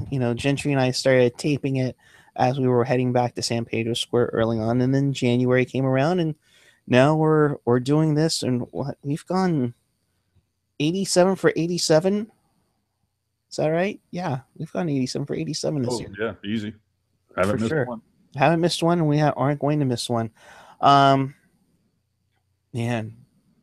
I just don't see how Ducks and Preds. I mean, as much as I like to have everybody watching us tonight, wouldn't it be great if they went into like multiple overtimes? Oh, I'm rooting for quadruple. Oh man, I might too. And the best part is, if Nashville wins, they're gonna have to wait till tomorrow morning to fly up here for Game 1. Yeah. But yeah, you want Anaheim too, so totally. Yeah, I mean, I'm sure the Sharks weren't planning to leave until tomorrow, anyways, for Anaheim. But that's got to take a toll on Anaheim too. You did LA like 3 weeks ago, tomorrow, then to Denver that Saturday before the season ended. Then Sunday night you fly all the way out to frickin' Washington to play a game, then fly back to Anaheim, and then Nashville for you do your 2 games in Anaheim, then the 2 games in Nashville, then 1 game in Anaheim, 1 game in Nashville. Now you come back to Anaheim. You would think that with all that travel that it was going to catch up to them, because those 2 teams have been logging the most travel, I think, among any playoff matchup in the playoffs so far. Yeah, but it's not like they have layovers and they're on pond hoppers. I mean, they're on nice chartered planes, and they're professional athletes. They're used to this. So yeah, there's going to be a little bit of it, but I don't think it's going to be near the impact. And hopefully there's a little bit of an impact, because since the Sharks have been fortunate enough to stay in their own time zone and relatively short hops between here and SoCal. So obviously I would take a hour flight over a 4-hour flight, but still, That's the other reason why I'd also like Anaheim. Just keep it short. And I also like the idea of the games being normal time versus having to bump them up for any particular reason. And can we get into that for a second? I don't know if that's as long as Ian doesn't have like have a blow a fuse. I just wanted to point out that I thought it was extremely funny that that the scheduling came out for the next round last night, and that not once is a Washington Pens game overlapped with any other game. Meanwhile, like every time the Sharks play, so does Dallas. Mm-hmm. And there's even a couple other times where New York and Florida overlap, but no game overlaps any of the ones planned for for the Pens Caps. It's just, oh my God, could you be any more obvious with that? And oh, hey, look at this breaking news. Would you like to know who the Vezina nominees are? Yes, go right ahead. The Vezina nominees are. Well, no surprise here, Braden Holtby. Little bit of a surprise here, Jonathan Quick. Okay, yeah, but if I remember correctly, didn't like Martin Jones have almost identical numbers? So not really sure why Johnny Quick's up there. And finally, and okay, I'll go with it, Ben Bishop. So Ben Bishop, Jonathan Quick, and who else? Well, probably the favorite, Holtby from the Capitals. All right. But of course, two from the East, one from the West. It's almost like, okay, we got to figure out who from the West to put in there. Oh, just put Quick in there. He's always good. But I think if you look at it, pretty sure Jones had almost identical numbers. And I know that, Ian's putting it up there, NBC's in the business of making money. That's all well and good, and I completely agree with that. But the fact that, let's be honest, if the Sharks end up facing Anaheim, mm-hmm. you could have very easily had Pens Caps at 4:00 local time here, and then Sharks Ducks at 7:00. Right. You could have very easily done that and not had any overlap, provided the first game doesn't go OT. And even if it does, you can still, they're obviously going to have the second game on another channel until it flips. But just the fact that there are days where there are 3 series being played, and then the next day only 1. I think I'd speak for most NHL fans where it's kind of like, I think it'd be better to have 2 games per day instead of 3 games on one and then 1 game on another. That's all. But that's just me. No, you make a great point as to why are they stretching series out? And then granted, arena availability is I could totally hear me in the background, dude. The arena availability is going to be an issue as it will be in San Jose too. But the thing I wonder is why have 3 games on, like you said, 3 games on one day and then 1 game in the next. It just makes no sense. You can time it right with an Eastern Conference game and then follow it up with Ducks Sharks. I would guess. I'm sure it gets a little more complicated when you have the Central Time Zone, but like Pat Foley said during the St. Louis Chicago series, does a 8:42 local time face-off benefit anyone? It makes no sense whatsoever. Yeah, I completely agree. And a couple of people pointing out in the chat saying that they'd, like Ian saying he would swap Quick for Luongo in the Vezina race. And yeah, I could see that too. But like I said, I almost feel like it's this like whole obligatory thing where they feel like, oh, well, we got to put somebody from the Western Conference in there. Everybody's going to bitch and whine and complain. And it's like, well, if there, I hate that part. It's just as much as I hate the idea of like every team having to have a representative at the All-Star game. So I'm sorry. Sometimes, you just, if one team has 5 guys that are playing out of their mind and there's just not enough room to put in a guy from for one team to have a representative. Well, sorry, put up better numbers, build a better team. Yeah, no, I agree. I agree completely. Hockey jerk making me laugh. Apparently stuck at work till 5:30 when you want to watch Pucknology After Dark, but have to work till 5:30. If he wanted to, he could figure out a way to get this on the screen at his job. Yes, absolutely. There is a way. Trust us, we know. Not like we've never been to his work or anything. Yeah, and it's not like he's not tech savvy. Come on, man. Oh yeah, come on. I mean, it's a Silicon Valley. Hello. I mean, come on. But don't worry, Hockey Jerk. There will be a full second round preview show on Pucknology After Dark later tonight. Right? Right. Awesome. Yes, there will be more, as Ian put it. Yes. That'll be when Chris and I break out the brew. Yes, absolutely. Now, let me ask you this about the. We'll dive into the Pittsburgh Washington series because nobody's doing that. Is that the series that Sportsnet in Canada and NBC are hoping like hell is such a huge ratings get? Well, yeah, of course. It's going to be the Crosby versus Ovechkin thing, and it's going to be a whole bunch of. I'm sure Canada will be like, well, I guess we got to get behind Crosby because good Canadian boy, blah blah blah. I don't know. I'm just, like Steph Curry plays here, and is on a championship team, and is in the playoffs right now. If I hear the name Steph Curry one more time, I'm going to take a hostage. Like I'm just there's.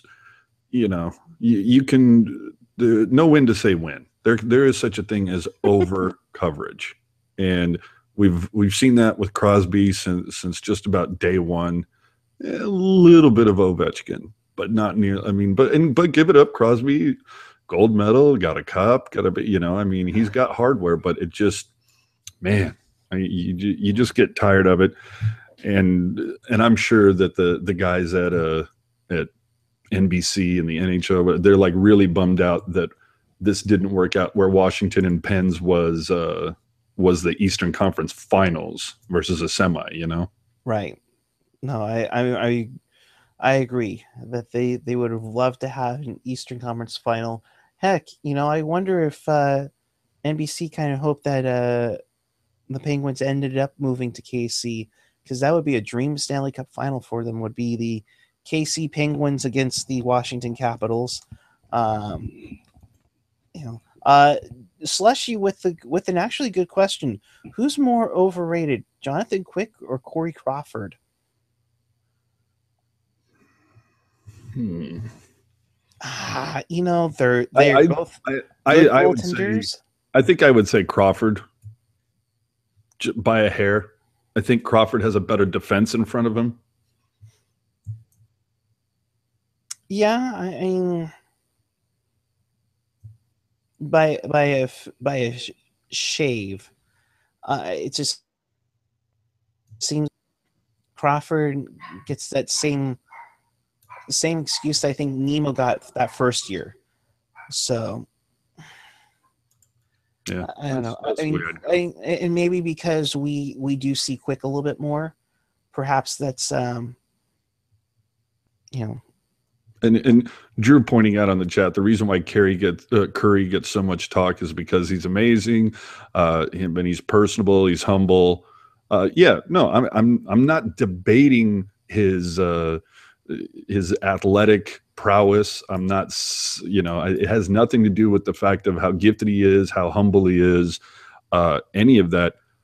I'm just tired of hearing his name because it's like there are other sports going on in the Bay Area. When I turn on CSN, and usually when you turn on CSN for their sports talk show where they're supposed to, where they typically cover all the different teams, you usually get a rundown at the beginning that it's like, hey, Steph Curry, got injured, and we'll discuss what's happening, with his knee, blah blah blah. And then after that, Mad Bum faces, Zach Greinke tonight, and and you'll get a little bit of that. And then and then the Sharks are gonna, we'll figure out who the Sharks face, and that, like, you'd get a quick synopsis of like the different stories. When I put on CSN the other day, I can't remember if it was Monday or whatever, but I turned it on, and the entire opening was, first it was Curry's knee, then it was, what Warriors are going to step up with Curry's absence. And then finally, we talked to the coach of the Warriors, and it's just like Warriors. And it's like it's overkill, when it's being talked about on sports radio. All that, like, there are other things going on. Like, hey, all the kudos in the world to the Warriors, but it's there's just other things going on.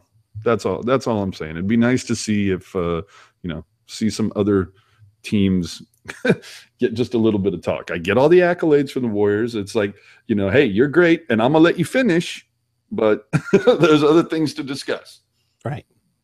Right. No, I agree with you on that. I mean, we could have that talk over and over and over again, but yeah, I mean, you show some love. I mean, it's a second round. I mean, come on. Or one of the 8 best teams in the league. Give us some kudos. That's all I'm saying. Yeah, I mean, speaking of which, hello to Ted Rainey. Let's be honest. If let's be honest, if the Sharks are exactly where they are right now, and for some reason, if the Warriors had either failed to make it to the playoffs after winning the championship, or if they were to get bounced in the first, I don't even know where the Warriors are. I don't know if they've already are in the second round yet or in the first. I have no idea what's going on with them. They have a chance to clinch their first round series tonight. Okay. Say that they got knocked out tonight. For the next, all of tomorrow, all of Thursday, or tomorrow is Thursday, all of Thursday, all of Friday, and probably Monday and Tuesday, it would be what happened with the Warriors and breaking down how they got bounced and this, that, and the other thing. It'd be 3, 4, 5 days of that.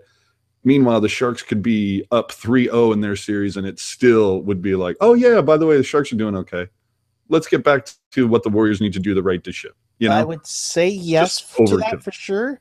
However, there's this little thing called the NFL draft tomorrow that throw it off. Yeah, and I so don't care. Who gives a shit about mock drafts? I mean, really. Like, you can sit there and go, well, I've got, Cleveland drafting number 1 and St. Louis drafting number 2 and blah, blah, blah. And I think they're going to take these guys. And then meanwhile, 5 minutes before the draft starts, you could hear somebody come in with a ridiculous trade where it's like, well, Cleveland has just, traded the number 1 pick to so-and-so for 5 different picks. And it just throws everything. It seems completely pointless, mock drafts. Doing like the NHL bracket stuff, that I get, because it's just like, you're trying to predict, and yeah, okay, but at least you know all the players. But mock drafts, it's like, come on, man. Yeah, I agree. I mean, I do like how it's bracketed now. I do wish it was 1 through 8 in bracketed though. But you don't. It is you what like it is. You prefer this over the reseeding? Yeah, because it makes the division rivalry next year a lot more interesting. I think that when the Sharks and Kings get together next year, you don't think that LA is going to have a bitterness to them now, especially depending on how the Sharks do the rest of the way. I mean, that's going to be something. I mean, it's almost like the shoe is on the other foot, albeit the other shoe has 2 Stanley Cups. I like this tweet. It says, and we finally learned the answer to which 2 goalies will be losing to Braden Holtby. That's so true. And Ian Reed has returned. How did you get away from finishing dinner? I ate. I'm good. Listen, AJ, dude, who's going to care about mock drafts, AJ? All of us when me and Landy do ours. What? I think he was talking about the NFL draft. Oh, okay. Yeah, I was like, who's going to care about mock drafts? All of us when me and Landy do ours at the end of the NHL season. You guys are nuts with that shit. We're all going to pretend we care. I'm totally down with like, breaking down a draft after we know where everybody is and who got who and all that stuff. But I'll do that too. All that shit about trying to predict who's going to go where, but it's just like, oh my god, it's just it's like window shopping without any money. It's like what why? Or Someone do it. the funnier part, and I don't know if you guys have seen this, and Ian, you might have since you're up there, but some of the Canadian teams are having draft lottery parties. Yeah, they had one. I mean, that's most bottom feeding teams have draft lottery parties. I think Buffalo had one last year. I'm sure Edmonton has one every year because they're Edmonton. No, the best, dude. I just saw a video from TSN, and it had them going through one of those stupid running it through a machine to see what would happen, and of course Edmonton gets the first pick, and they start laughing about that, saying wouldn't it be funny, and then Toronto got the second pick, and what's funny is they brought up this point of kind of like, if you're Toronto, would you take that? Like if I could tell you right now, okay, you can have the number 2 pick, or we'll put you in the lottery and you take your chances. And the guys are just kind of like, no, I take number 2. Oh, absolutely. This year, absolutely. Look, the top 3-4 picks are all going to be significant players in the league. I think that if Austin Matthews and Patrick Laine are both centers, I think that I'm not so sure Matthews is the number 1 pick overall, like consensus number 1 pick. I think for a lot of teams, if you're drafting and you have a choice between Laine and Matthews, I think you take Matthews because you always take the center in that situation. And Matthews is probably the better all-around player too, whereas Laine is more of a pure scorer. But I mean, if you pick top 4, you're still going to get, you're getting Matthews, Laine, Puljujarvi, or Tkachuk. I mean, that's all. It's awesome. And it's not as if Toronto doesn't need help at just about every position. Right. I mean, I think Toronto specifically wants a center.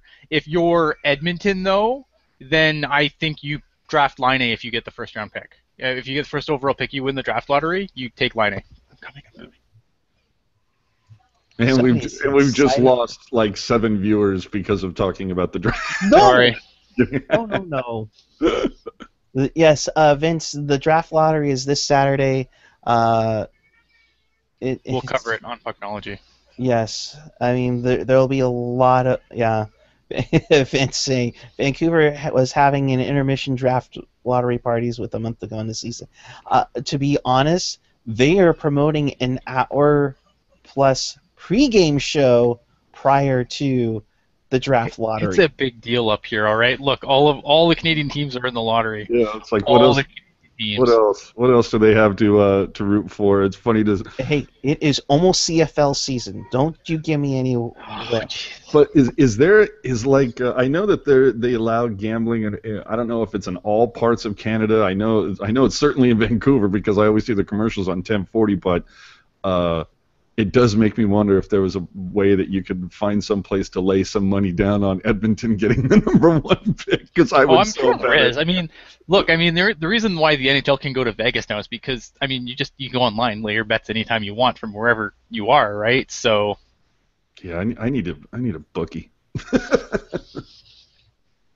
All right, I just I had to come on and defend the honor of the mock draft, time-honored tradition.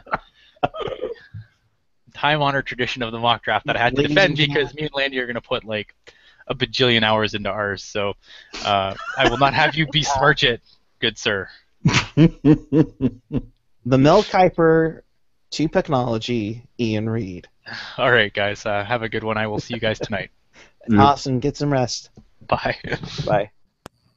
So Puck Mom just brought mention to this link. I think it's put out by Awful Announcing. I think even Randy Hahn retweeted it. The top 10 local TV broadcasters. Did you happen to see that yet? No, I didn't. Apparently, they put the Sharks at with Randy and Bakes at number 7. Well, see, the only I mean, I can't really speak intelligently on that. In fact, there's very few things I can speak intelligently on, but I wouldn't be able to. I wouldn't be able to speak intelligently on that just because I'm not familiar with a lot of the. I haven't had center ice for a couple of years. I had it religiously for like 3 or 4 seasons in a row, but that's also because I was playing fantasy. I was in like 8 different fantasy hockey leagues, so I was constantly keeping tabs on people. But I know that there are certain. I remember certain broadcasts, like listening to the Phoenix Coyotes. Those guys almost put me to sleep on several occasions. Dallas, I also didn't think was that great. I liked Chicago's. I thought Detroit's was good.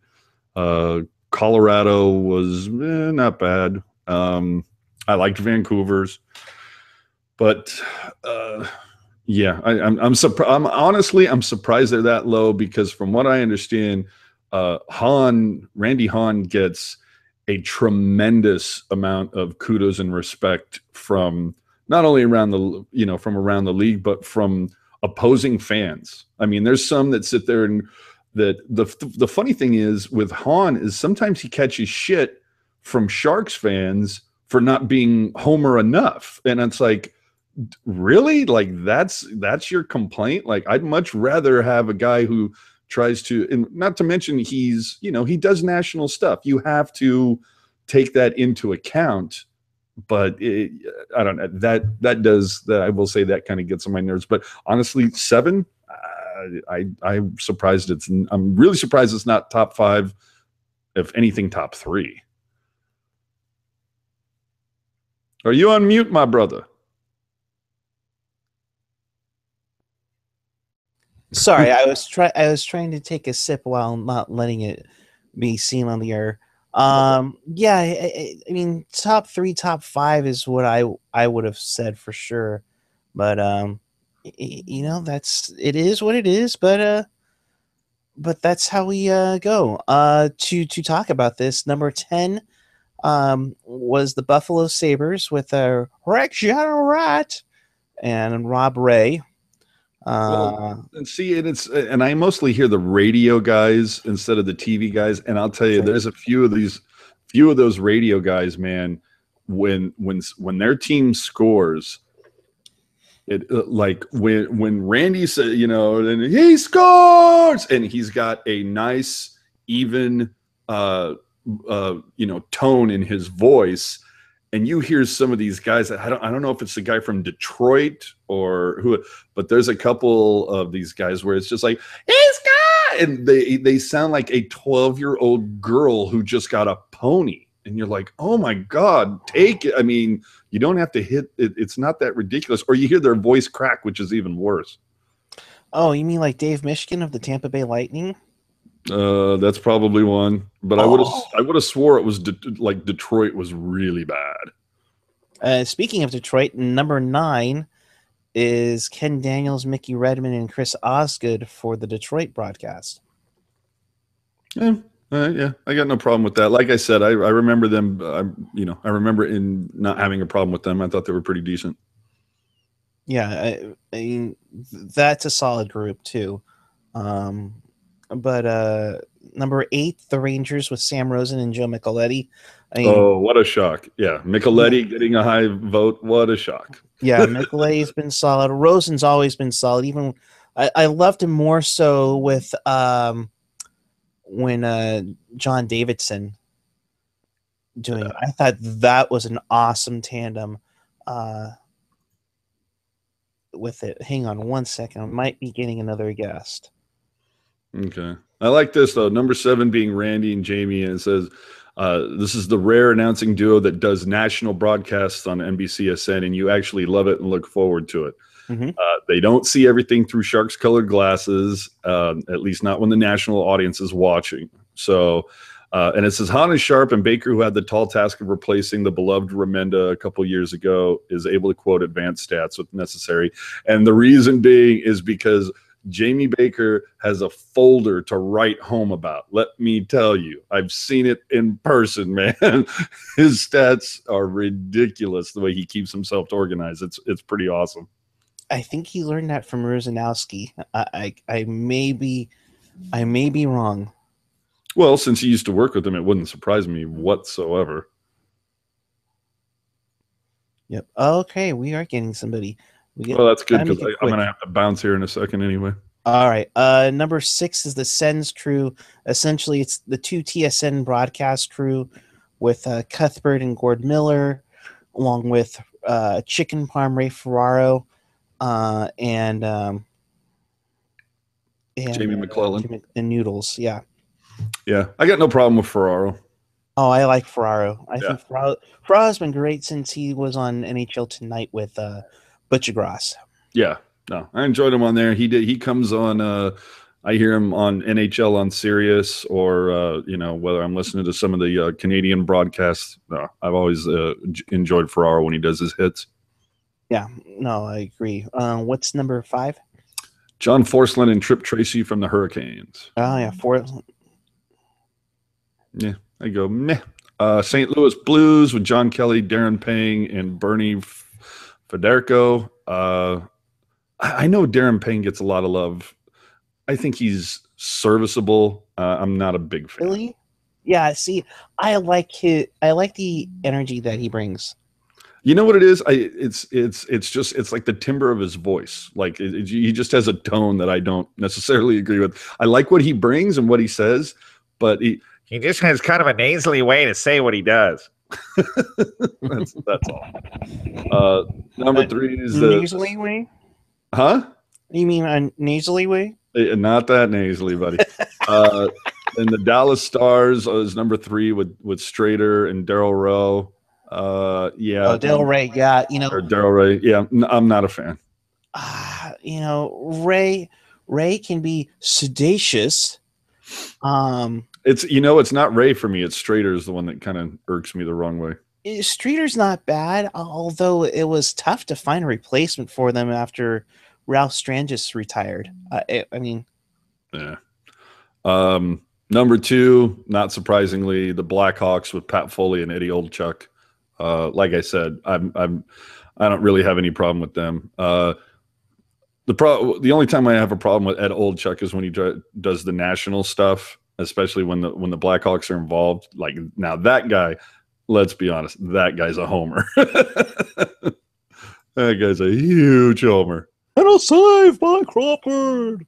Yeah, and because those guys, never mind. Let's move on. Number 1, surprisingly, the LA Kings with Bob Miller, Nick Nixon, and Jim Fox. I haven't seen a lot of Kings fans from the Kings games from the LA feed, but the ones that I did, I remember being not incredibly impressed. I thought Miller was okay, but Nixon and Fox I thought were bland. Miller, I think, is one of those that's definitely a mainstay. Mm-hmm. I do like Miller, and of course he has the distinction of calling a Mighty Ducks game. Yeah, I'm just meh. And that's one of those things. Like I said, I just haven't seen enough lately, and I'm trying to go off memory from 3 or 4 years ago. And you know me, you guys will talk about a game from 2 weeks ago that I've already forgotten about. So,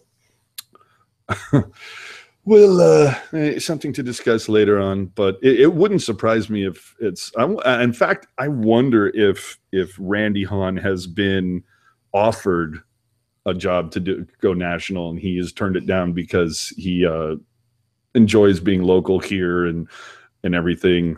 But it wouldn't surprise me if he's been offered a national gig multiple times because he's that good. He is that good. I just think that there's a passion and a heart here in San Jose. I mean, after all, he was one of the few people that got NHL Hockey San Jose going, and which eventually led to a hockey team to come to San Jose in the Bay Area. and that's what we're doing right now. I mean, it wouldn't be without partly in the services of Randy Hahn. So I think there's a sense of that and to be here if and when the big moment happens is something I'm sure he would love to be a part of. Oh, of course. And that's the whole thing. It's like, man, you think that that we saw Twitter and Sharks fans lose their mind when Remenda wasn't renewed? Can you imagine what it's going to be like the day that Hahn has to be, decides to walk away? And looks like Puck Guy unplugged something when he went for a sip of his beverage. We might not even be live anymore. That, my friends, is disappointing. I guess we'll give Puck Guy a second to figure out what unplugged and then to plug back in if, like I said, if we're in fact still live. Any questions from the Google chat, or did that shut down too? I do, Drew, I totally agree. I get past the game and I totally forget. Hey, there he is. He's back. Yeah, I don't know how long this is going to go for because the Flash plugin for Firefox just decided to crash on me. So, yeah. Thanks, Jay. Thanks a lot, Jay. Says, oh, great. It's the AJ show. Thanks for that vote of confidence, brother. I appreciate it. Oh, they love you, AJ. They love you. Yeah. Excuse me while I change my handle to FUJ Clark. Oh, jeez. Yeah, I don't know how this is going to go on for, and he actually might have meant that in a very positive way. But oh, great, it's the AJ show. That's right, it's the AJ show. Back to you, AJ. But all of a sudden, like sarcasm started dripping through the bottom of my screen here, and I said, "Oh, yeah, I had a feeling." Yeah, so I don't know how long this is going to go for. Although the sign does say live, and I'm tempted to try to get back on here, but it's not looking good. So, doesn't like the New York or doesn't that game start in like 15 minutes? It should be starting any time now, I think. Oh, well then what the hell are we still doing here, man? Let's go watch some hockey. Yeah, that's true. We need to go watch some hockey. But although Laurel is really banking on a 9-hour preview show prior to our preview show. Well, good luck, sucker. You better point your camera towards the TV that you're watching. Yeah, well, unfortunately, I can't do that. Otherwise, that'd be NHL copyright issues. Yeah, you know what though? We need to do one. We need to do one episode, dude. One singular episode where we're all at the same time watching a game. We don't have to show the game, but we're just watching it, and just all the comments and oh, dude, that would be hysterical. And nobody would watch it afterwards. Like people might watch it live, but they would never go back and look at that. It'd be like the most boring thing ever. You know what would be interesting is if we are planning for a game for a Sharks after a Sharks game, and the game goes into overtime, and we just hit record, and then just have all of us watch the game in overtime, and just watch the reaction of everything. Yeah, that'd be absolutely insane. All right, I'm going to try to shut down Firefox. Well, do what you need to do. Do what you need to do, brother, but I got to leave. You leave. I will talk to you tonight on the second round preview show. Okay. And so thank you for coming on. Appreciate it. Absolutely. Awesome. See you later, Jay Clark. I know you're going to miss me.